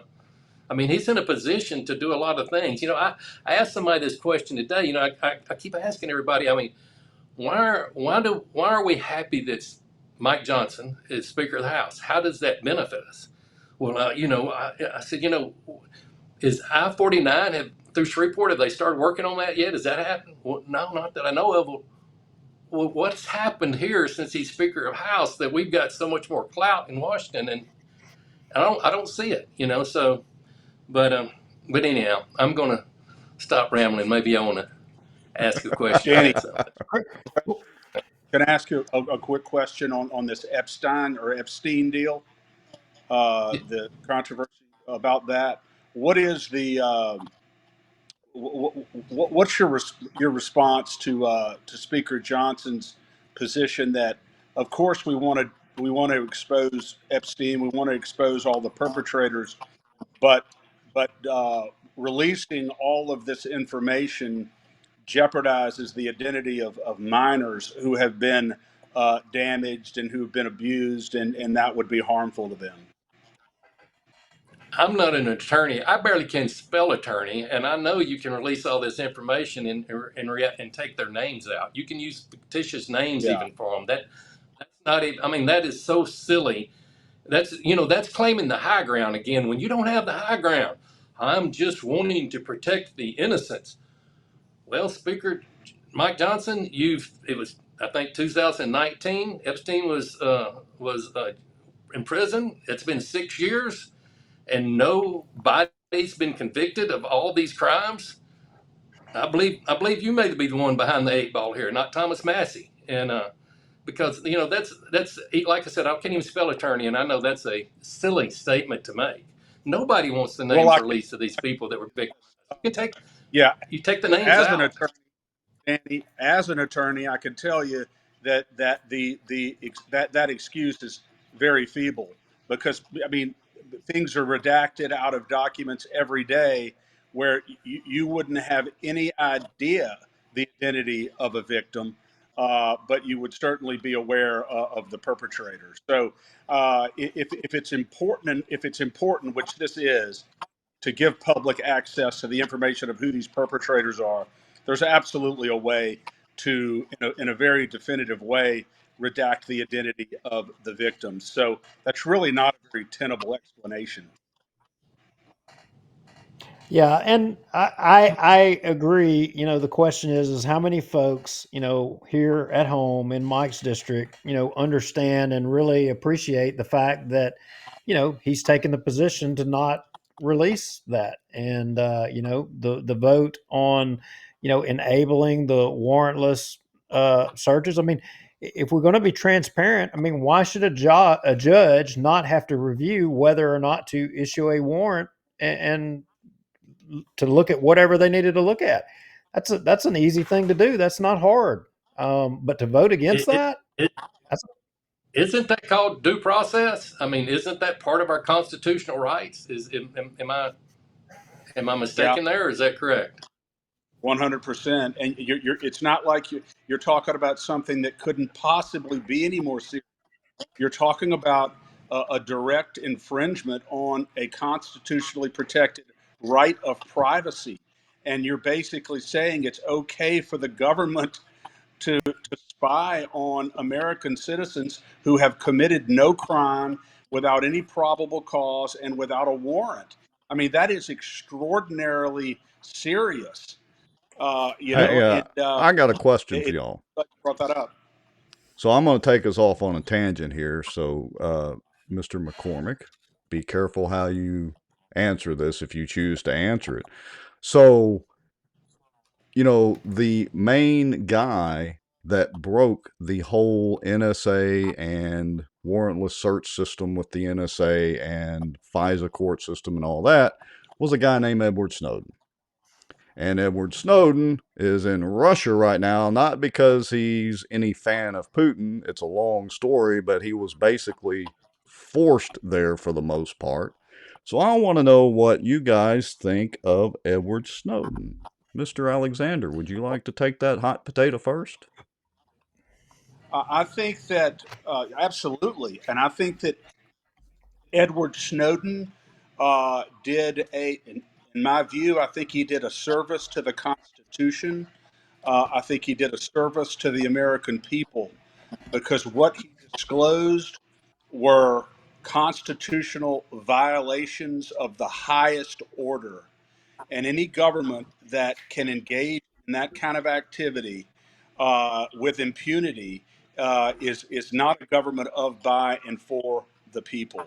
That's my position, and I think that Snowden will go down in history as an American patriot. And I'll say I agree 100%. I'm very familiar with the Snowden, and heard him speak a couple of times. He's very intelligent. I consider him an American hero. And how can an American hero that broke this go to Russia instead of here in the United States? The politicians that forced him to go to Russia should be in Russia, and he should be over here. They should be the ones in jail, and he should be walking. They ought to be doing parades and down the street for him. 100% behind what Snowden did. I don't know him personally. I don't know anything about his personal life, but that particular issue, he did the right thing. And there again, it wasn't the easy thing to do. If he just kept his mouth shut, he could have been living the good life. But he took a hit, and and we're protecting the incumbents. Golly. Snowden is nobody, and the incumbents need protected. I assume that's, nobody mentioned term limits there. I don't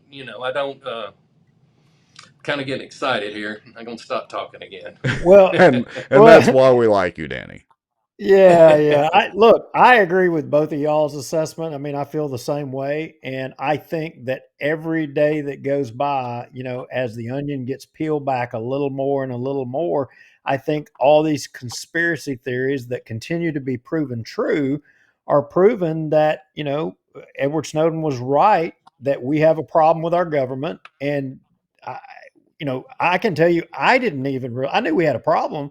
I had no idea it was just as bad as what it is. I mean, and every day it's being proven right more and more and more and more and more. And so, yeah, I agree with y'all. Well, I'm absolutely on board with all three of your answers. That's what I wanted to hear. It makes me a happy camper. Well, we could probably we need keep 10 more. We need about 10 more. We need about 10 more. We need about 15 or 20 more Danny McCormicks down here in Baton Rouge. And so we're gonna try to recruit some to replace some of these globalists and these rhinos.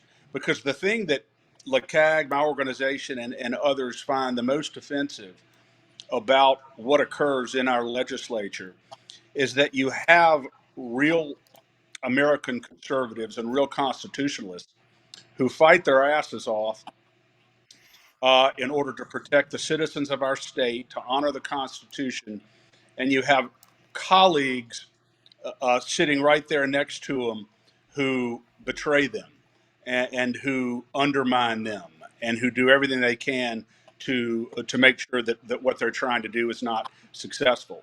And I just think that that's abhorrent, particularly when so many of these Republicans run when they're running for office. I promise you, when they're running for office, if you listen to what people like Danny McCormick and Rodney Schamerhorn and Chuck Owen say when they're running for office, and then listen to what some of these other rhinos say when they're running for office, what they say is almost identical. The difference is that when Danny McCormick gets to office, he doesn't forget where he came from, whereas these other people sell out and they get in bed with the big special interest groups, and then they start trying to screw us over. And the biggest thing that they're afraid of is that their constituents are going to find out about it. And let me tell you, they're going to find out about it. They're finding out about it right now. Sellout. That's a good operative word for certain politicians, including MJ, who walks on water. But I digress. All right, Mr. Lowry. Danny, any closing words? And we're going to close this section out. And Chris, we appreciate you coming on. And Danny, I'll let you have the last word in this section. Well, I appreciate it. And like I said, I think I do want to see, to people to take my public statement, my press release as a defense of Thomas Massey and his principles and the votes I mentioned earlier that he took, that Mike Johnson took the opposite vote on. It's really about that. It's not really about, it's about me as a constituent holding my Congressman, Speaker Mike Johnson, accountable. And that's what it's about. It's nothing petty or, if Mike Johnson comes on y'all's show tomorrow and said, hey, I listened to y'all's show last night and I agree with Danny and McCormick 100% and I'm going to change my votes in Washington, I'll be really, really happy and I'll be glad to support him every step of the way. But the proof's in the pudding. What you say doesn't matter. What you do is what matters. So I appreciate y'all. Amen. Thank you for letting me come on tonight. Thank you, Chris. Appreciate everything you do in Baton Rouge, you and LeCag. And appreciate y'all guys coming on Bossier Watch on your own dime and doing what you do. And I appreciate everything. Y'all are great. Thank you, guys. I love your show. Yep. Love your show. You're back at you, Chris. Yeah, good podcast you have, Chris. Keep up the fight. Keep up the fight. We're doing it, bro. We're doing it. You too, Danny. Y'all have a good night. Thank you, guys. See you later. You too. Good night. Well, so didn't realize that we were going to get off on a Edward Snowden discussion either. That was right up my. I could talk about the Snowden ordeal for, well, I don't know, till probably daylight. But I digress again. Yeah, something tells me with. I mean, you and I and those two, I think we could probably go all night long. Yeah, probably so. We could go all night long just bashing MJ. I mean, that's easy. Well, I don't think it was bashing him so much. I mean, because I promise you, I've got some things I could say, and that you won't see a bash fest. There could be some bashing, and you know that. But I don't think it was. I think it was fair criticism. I'm not a fan of Thomas Massey. It's weird, and I think we even talked about this on the previous show. There, like the things that Danny was talking about. Yeah, I'm on the same page with Thomas Massey, but I think there's some other things. I think his viewpoint on the tariffs, on the other countries and tax policy. I'm not so sure that both him and Rand Paul were ripping Trump, saying that we shouldn't have these tariffs, we shouldn't do this, and it's going to cause doom and gloom. Well, they're talking about giving us all back money. They're talking about giving us all $600 back because we've had so much money coming in. The first time since Oh, 2005 or something like that. yeah, and look, I may have said it on the show, but I can't remember exactly. We've done so many shows now, but you know, I thought the tariff stance that Trump took was the right stance. I thought there was going to be, and is proving true, some short-term pain for long-term gain. That the situation was so screwed up with the tariff situation and NAFTA and free trade and all that, and has been so screwed up for decades that you're not going to fix that overnight. But in the end, and again, long term, Trump's stance on tariffs has been the right one, and it is forcing some of these other countries to come to the table. Yeah, I agree. And I truly believe what Trump is trying to do, he's trying to get us back to the gold standard. And, if our government is funded, if he's trying to move us to a place where our government is funded by tariffs and not on the backs of all of us through, income taxes and every other tax known to man, um, with the intent of ultimately getting rid of all of those taxes off of you and I mean, I'm in favor of it. If it takes time for, say, the tariffs to kick in, produce enough revenue to where they could then take the burden off of all of us, I'm on board with it. And I really believe that's what Trump's plan is. But the problem is these squishy politicians called Congress. I can tell you what Trump's problem is going to be. Trump's problem is going to be is they're going to get that cake of the tariff money. Then they're going to still have that cake of all of our taxes, and they're going to want to eat both cakes and not let go of one of them. That's what's going Yeah, to happen. yeah, I agree. So Paul Johnson said there no such thing as free trade. I said that kind of tongue in cheek. Trump was 100% right, and I just put up on the screen, ain't no free lunch ever. And to let Dee Dee White Clark know, our record is 3 hours and 30 minutes, 3 hours and 45 minutes. I don't know if we could do 5 hours, would be stretching it. 5 would be So, pretty tough. Pretty all right. tough. Well, what Bossier City today? There was some pretty interesting stuff went down in Bossier City today. Yeah, and hence the title of the show. So let's kind of segue over into that. So I don't think we probably need to dwell too much on the workshop. And you and I honestly haven't had time to go through the whole city council meeting, but hence the name of the show, 2,600 meters. I sent you a text while I was watching it live to point out what they were discussing. So let me get this let me get the screen set up here. Let's see. Let me get those little squares out of the way from our guests. And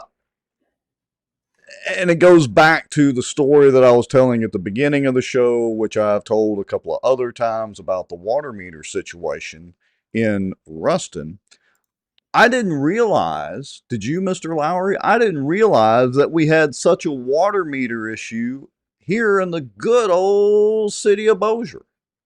No idea. I mean, who knew? I don't think that everybody. I don't know if all the council knew that we had a water meter issue until today.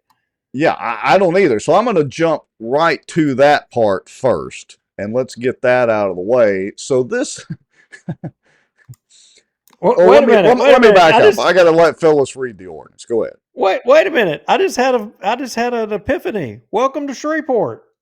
Oh yeah, yeah. Hey, as far as crime and violence goes, we're pretty much on par with them anyway. We may as well just merge the cities together. We'll just divert the Red River around, and we'll join forces, all hold hands, and sing Kumbaya. And we're going to adopt their water meter policies. Yeah, exactly. So here, Phyllis is going to read this ordinance out, and I was watching the stream when she read it. When she read it, it was like, ho hum, no big deal. So let's start there and then listen to Mr. Hammond's kind of drop the bomb. Here we go. Introduce an ordinance allocating $250,000 from the Water Capital and Contingency Fund to purchase on-demand water meters. First reading. All right, so you heard that. They wanted to basically move $250,000 for the water meters and all that. Okay, it sounds like something's kind of hum ho. Cue Mr. Hammonds. So moved. Second. Got a motion by Councilwoman Ross, a second by Councilman Maggio. Is there any public comment? And does Brian Hammonds have any comment? Yes, is there any actually, I comment do. from the council? Go for it, Brian. I'm making up for the last meeting I was gone, and are these just restock meters y'all are purchasing? It's for new accounts and for, to replace meters that die or break for some reason. All right, here we go. Listen up. Okay, since you brought that up about meters that die, how many meters do we have out there right now that aren't actually reading? Approximately 2,600. 26. Did y'all hear that? She said approximately 2,600. I mean, that was a perfect tee up by Mr. Hammonds. So how many meters out there are not functioning? 2,600. 600 Holy meters that schmoly. we have we have no idea how much water they're using. We're estimating, correct? They're estimating the water. So remember my story from earlier. They're estimating the water for 2,600 meters. I mean, how many households are in Bossier City proper, I wonder? Does anybody know that number off the top of their head? If Sadow's watching me, he might know. But here we go.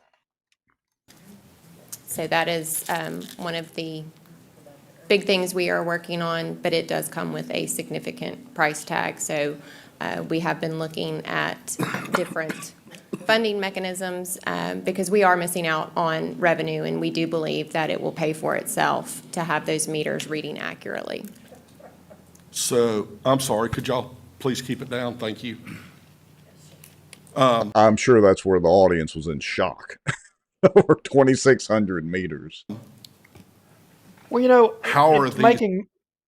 making me think back about some cases in court where people's qualifying for office was determined off of use of water and whether it was. Was that our good friend Jason Brown? I'm just wondering, was Jason Brown on an estimated water usage when he was his residency was determined? Oh, well, they really got into this water thing here, and unfortunately, didn't have time before the show started to really get through there and timestamp all that. I'm going to try to, if I have time in the next day or two, take a couple of clips out of that and play it. But I mean, they really got on the water bandwagon and the whole water meter situation. Let's listen to another couple of minutes of this. These individuals getting a bill every month? So we estimate based on their previous 6 months. And are these residences or commercial? It's a variety. Some may maybe just be an irrigation meter, so it runs the gamut. Here we go. Listen. One more question. How long has this been going on? These meters are at the end of life. They're No. How long have these 2,600 not been working? I'm not sure. I mean, they replace as they're able to, but overall, it's going to be something that does get worse as the meters age out. Okay, I'll ask my question in a different way. How long has the administration known that these meters were not working? And we always have there's always a, She's dodging that you always have a group of meters that we're not able to read every single month. We have been aware of the need to replace the meters. This is something that we've been looking at for a couple of years, but I mean, to do all of the meters in the city that's needed is close to $20 million. So I got to stop right there. I mean, that's the apartment manager, guys. Bill Alley, what's his son's name? Ty Alley, I think, and I forget the other guy's names. Forgive me. And they're sitting there going, "Wait a minute. They're trying to extort these increased fees out of all us." And look, personally, I agree with it. But those guys are probably sitting there thinking, but they got, like Sanal just said, 7%. So let's just round it up to 10%. About 10% of the city meters aren't even working. They're estimating them. But she just said right when you cut the mic to replace all the meters in the whole city. Did $20 million? Is that what she said? Let's let her repeat it. This is something that we've been looking at for a couple of years, but I mean, to do all of the meters in the city that's needed is close to $20 million. And so, you know, one of the things that has been discussed and that, you know, we don't want to go down that road is with new technology. You see a lot of companies using a fee for a smart meter. I know that's one that we see implemented with the power company, but we, as we earlier discussed, our water bills are already, you know, if you don't. So we're talking about adding another fee. No, that is not. We do not want to do that. So that's not an option. I thought she was going to pull out her crucifix like vampire just walked in and start holding the cross up. No, that is not what we want to do. That we are pursuing, and so we are trying to find other funding mechanisms, because if we can get the initial meter replacement done with phase one, we do believe we will bring in a substantial amount of revenue that would then help fund the other phase. Did you catch that? So that it was an important thing she was saying there, because they're estimating, but by replacing these meters that aren't working, they're reasonably sure or certain that they can generate enough extra revenue to pay for these meters, which means they're literally admitting that they know their estimations are stupidly low. Well, I'm sitting here thinking, and I see Jeff Sadow's in the comments, and I'll come back to the tariff issue in a little bit, Jeff. And I know Jeff's on top of this water thing, but it's got me to thinking about the water fund and the mandatory rate increase because it was short. You're telling me for several years, is this not something that would be calculated into the needs of the water fund, or should have been several years ago? Didn't we build a water pipeline to the port so that we wouldn't have to raise prices? But yet, What was that moron? Water. What was that moron that said something about we're not going to have, by doing that, we wouldn't have to increase the rates? What was that moron? Oh, Montgomery. I'm sorry, not moron. Montgomery. I haven't had to say that name in a while. But shouldn't this liability have been being calculated, and is it in the reports to the state on the water fund? Good question. Has anybody kind of looked at that, and is that something? I don't know. I'm just saying. I'm proposing it out there.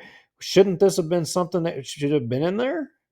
Yeah, I mean, look, here's the thing. The city's always going to have some water meters that are non-functional, and they get to them and replace them. And later on in this meeting, there was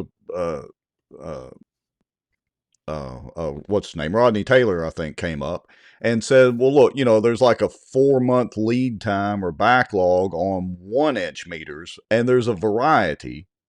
1/2-inch meters, 3/4-inch, 1-inch meters, depending on the level of water service they need. But he said, like, for instance, the 1-inch meters, there's like a 4-month backlog. So you would expect there to be X number of non-functioning meters. I would just say maybe 1%, 0.5%, I don't know. But if Jeff's, Sadow's math is correct, 7%, I mean, 2,600, and that's an even number. So I'm sure they're just guesstimating. And it's probably a low guesstimate or rounding. Well, she's talking about 20 million for the whole city, and if Sadow's number is 7 to 10% or something like that, I mean, we're talking, a couple of million. This is like I said, I was watching this and my jaw dropped. You would think that would be a number that would be, in the cost of operating a water system. That's an expense, right? Well, yeah, and Jessica Langley Maddox brings up a good point. What happens if they were actually overbilling? Oh, well. Well, again, ask the attorney in Shreveport, Jerry Harper. This is like Groundhog Day. I mean, I think they had the same thing over in Shreveport. Yeah. All right, I'm going to hit play for another minute or two. Of the replacements. Okay. I'm not meaning to put you on the spot. But it is But, something that, yeah. that we are working to incorporate for the 2026 budget. And so that is definitely, I mean, you will be seeing it very soon, because it is to a point where it's. So the 2,600 meters that are not reading, what would that cost right now to replace those? listen up. To replace those, it would be around $3 million. We actually have a meeting to get updated prices next week. That is one area where tariffs have had an impact with the technology, with the meters that we purchase. And so we are meeting to get updated information and lead times so that we can get some more accurate numbers to include in the budget for this to.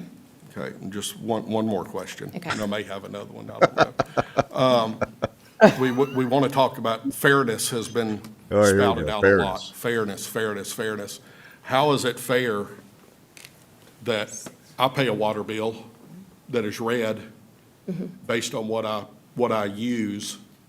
I may not have used as much 6 months ago, but I just paid a $140 water bill the other day, but 6 months ago, it may have only been $70. How is that fair to the citizens of Bossier that 2,600 residences and businesses are not paying their actual water bill? Right, and we use the actual consumption for that particular account for the previous 6 months, so She that just we keeps- can I mean, get she our has no best better answer. estimate. You know, we don't use any other data. It is. So I'm going to stop there. Ryan Haygood has a comment, says, so each one is $7,600. Yeah, if that's the math. And I think Joel actually was running a calculator during the meeting and came up with that. Later on in the meeting, if I remember correctly, not Dale Taylor, Rodney Taylor.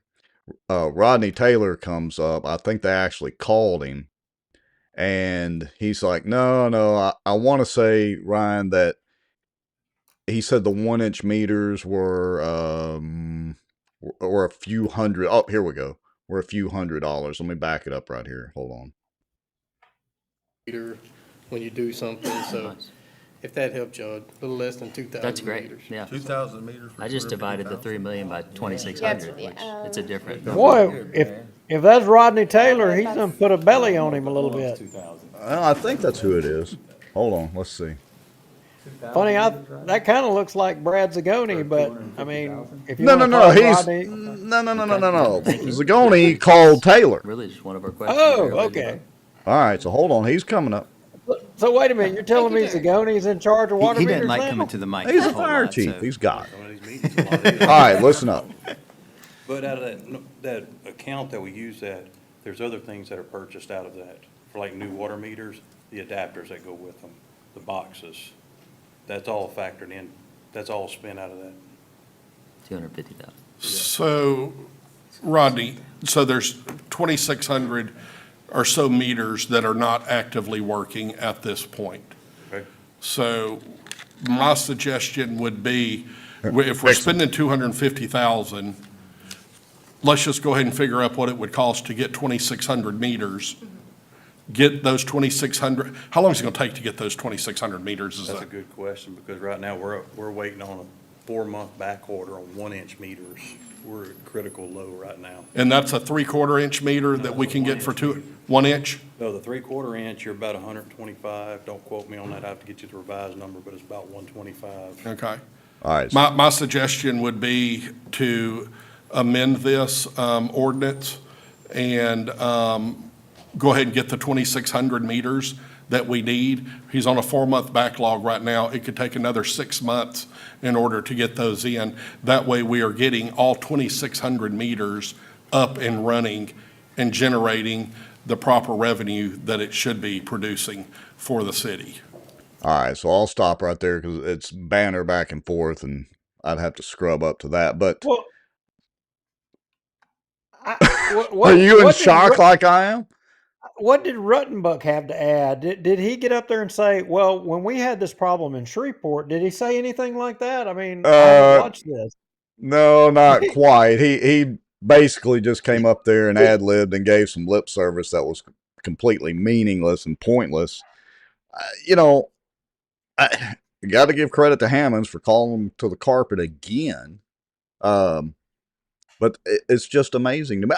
And here's the question, and Hammonds did try to drive at this, but he wasn't going to get any answer, and he finally kind of gave up and went on to another line of questioning. But how does this happen? Who is responsible for 2,600 meters in the city of Bossier City not functioning? Who's responsible for that?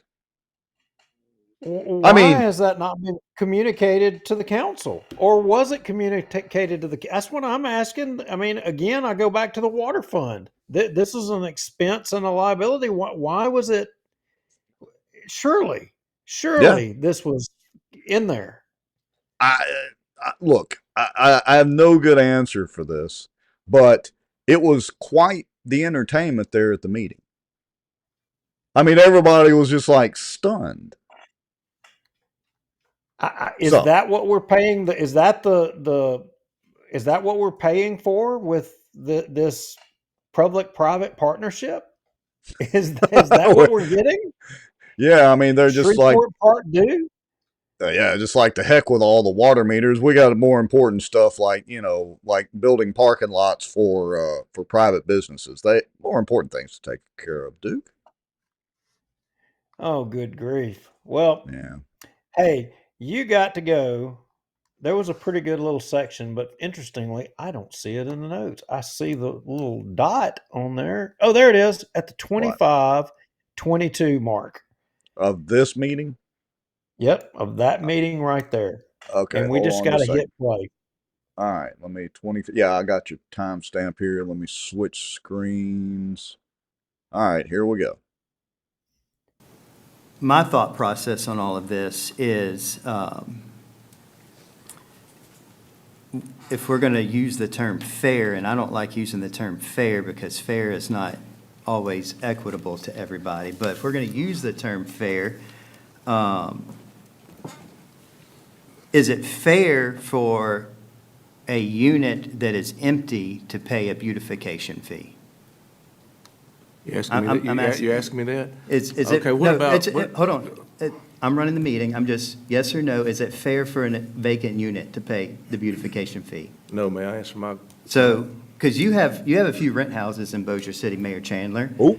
Should we bill you if your rent houses are vacant and you're not collecting income on them? And you don't have a water account set up there? Okay, No, so that's. let me Hold on, I'm going to give you, I promise, I'm going to give you time. I want to get my thoughts out.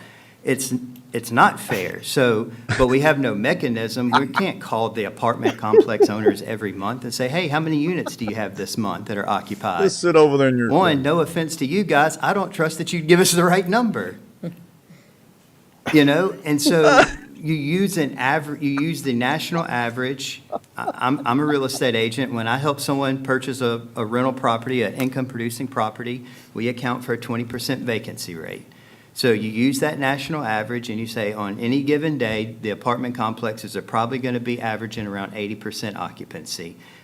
Are there going to be months where they're 100% occupied and they may be getting over on the city? Sure. Are there going to be months that they're well under 80% occupied and the city's getting over on them? Sure. But to go from, this is the biggest issue that I see.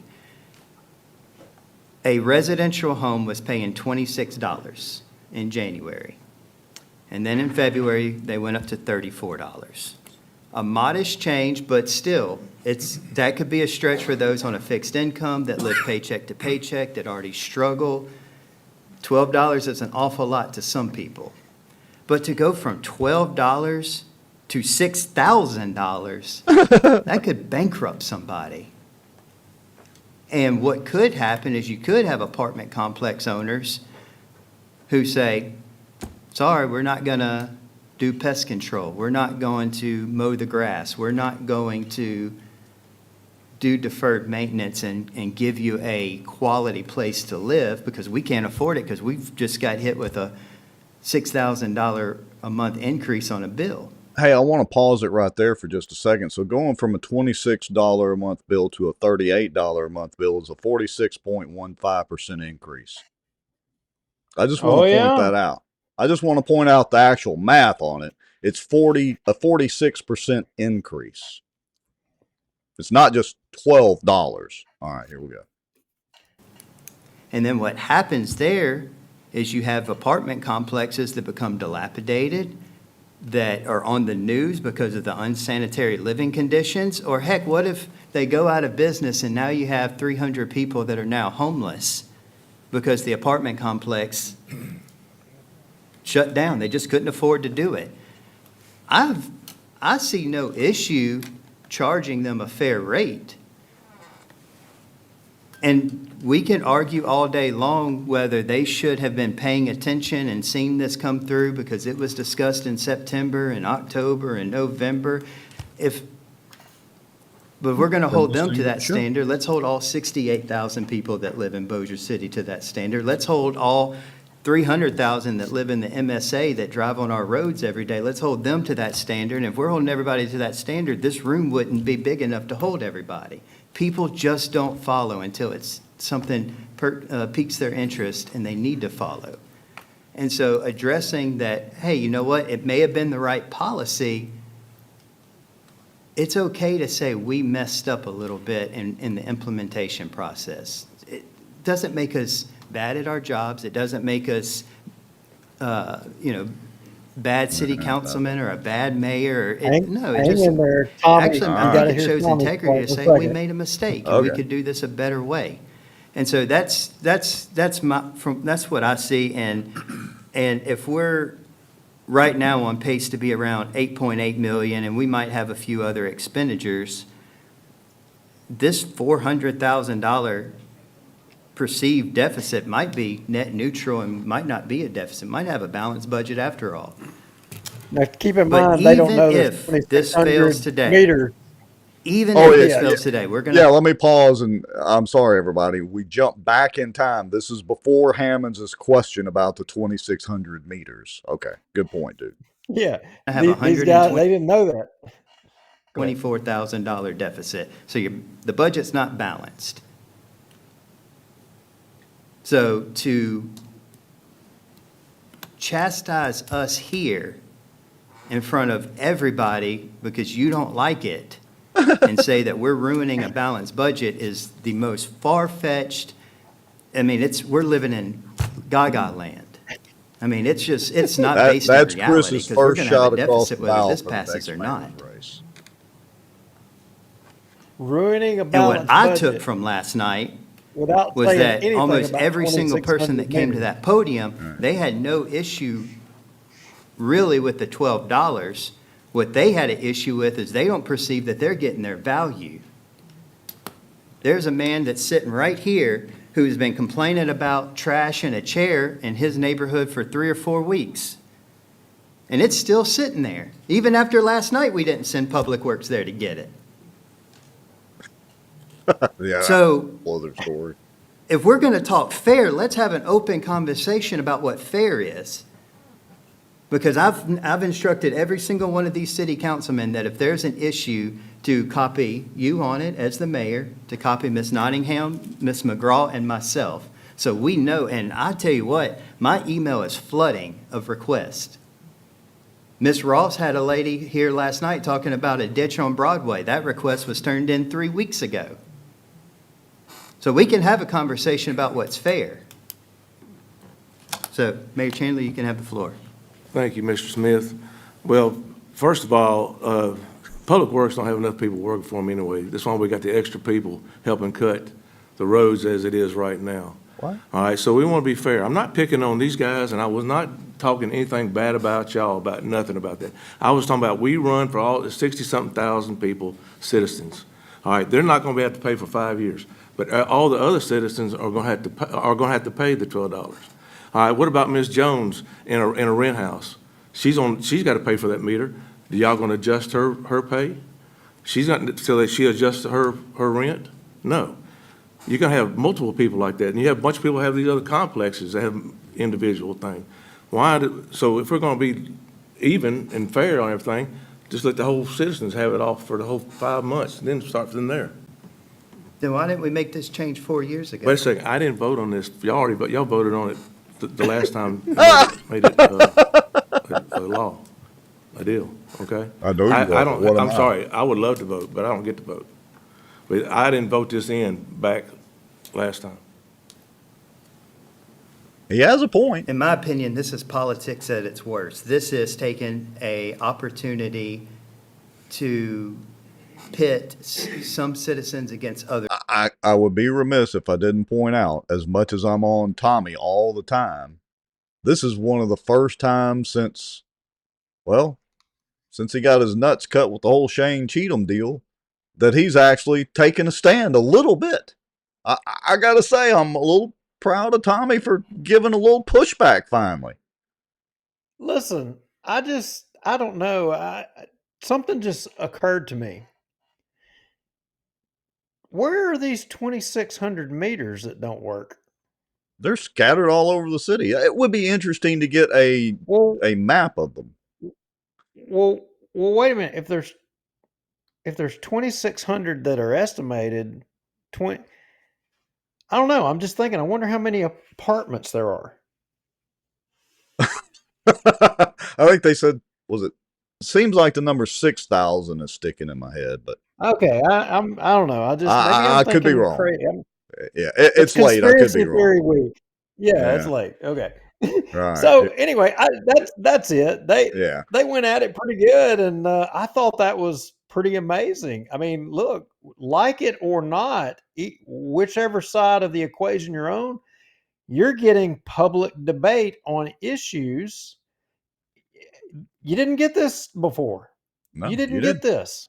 And look, I I would mean, encourage and everybody, if you haven't watched the workshop, go to the city of Bossier City's YouTube channel, watch the workshop, and watch this meeting. I mean, look, like them or not, agree with all this or not, there is a different demeanor in the air of these meetings where they're having some dialogue and debate, and not just being yes men listening to blowhard Montgomery sitting there.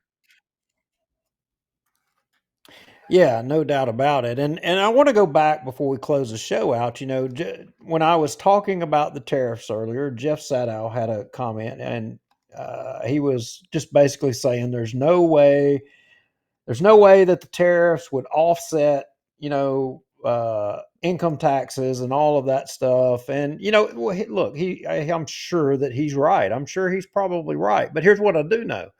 What I do know is that Trump made it. I mean, he said it, and I could go find the comment, but he said he wanted to get rid of the income tax on people. He wanted to get rid of that. And I don't care whether it's a combination of tariffs or a widget subsidy tax or whatever, however he comes together and puts it.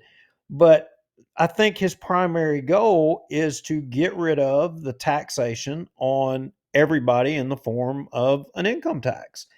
And I support that. I support that. Obviously, I'd want to see how the rest of it pans out, but I think he's well on his way to trying to do it, and I think he's going to be successful unless the only impediment is going to be Congress and these squishy Republicans, that say they want to do everything to help you, say they want transparency, but then they pull the transparency rug right out from under you at the last second. Oh, you That's mean they that. speak outside of both sides of their mouth? Yeah. So any way you cut it, I mean, look, I think Trump is trying to do what he believes is the best for everybody, and so far, I like what he's doing. I don't care. Yeah. Y'all can hate his guts. I Well, like it. and I've said it before, and I'll say it again, that there are some things that I disagree with Trump on. Overall, I think he is doing a good job and has the country's best interests at heart overall. Are there some things that I agree with? Yep. But, that's part of the process. So, all right. Speaking of agreeing and disagreeing, would you agree that it's 9:15 and about time to close out the show? 2 hours and 15 minutes. Okay, that's salty. And we've held folks for a while. Y'all have all lived through the torture with us another evening, and we are thankful that you're here. We're thankful that you find our commentary to be interesting and hopefully helpful. And we will do it again, and we hope to see you again in the future. I couldn't have said it any better. I am going to hit the finish button, and I will see you. I guess it'll be week after next, but I will double check and let you know my schedule. You will see me probably Thursday on Outdoor News. Oh yeah, I will see you Thursday, and we'll share it out on Bossier Watch too. We may get a couple of local duck hunters to actually watch it. Yes, we will see each other Thursday night again, and then Bossier Watch will be the following deal. We'll post it all on the Facebook page for everybody. All right. Yep. Have a good night. See you. See ya.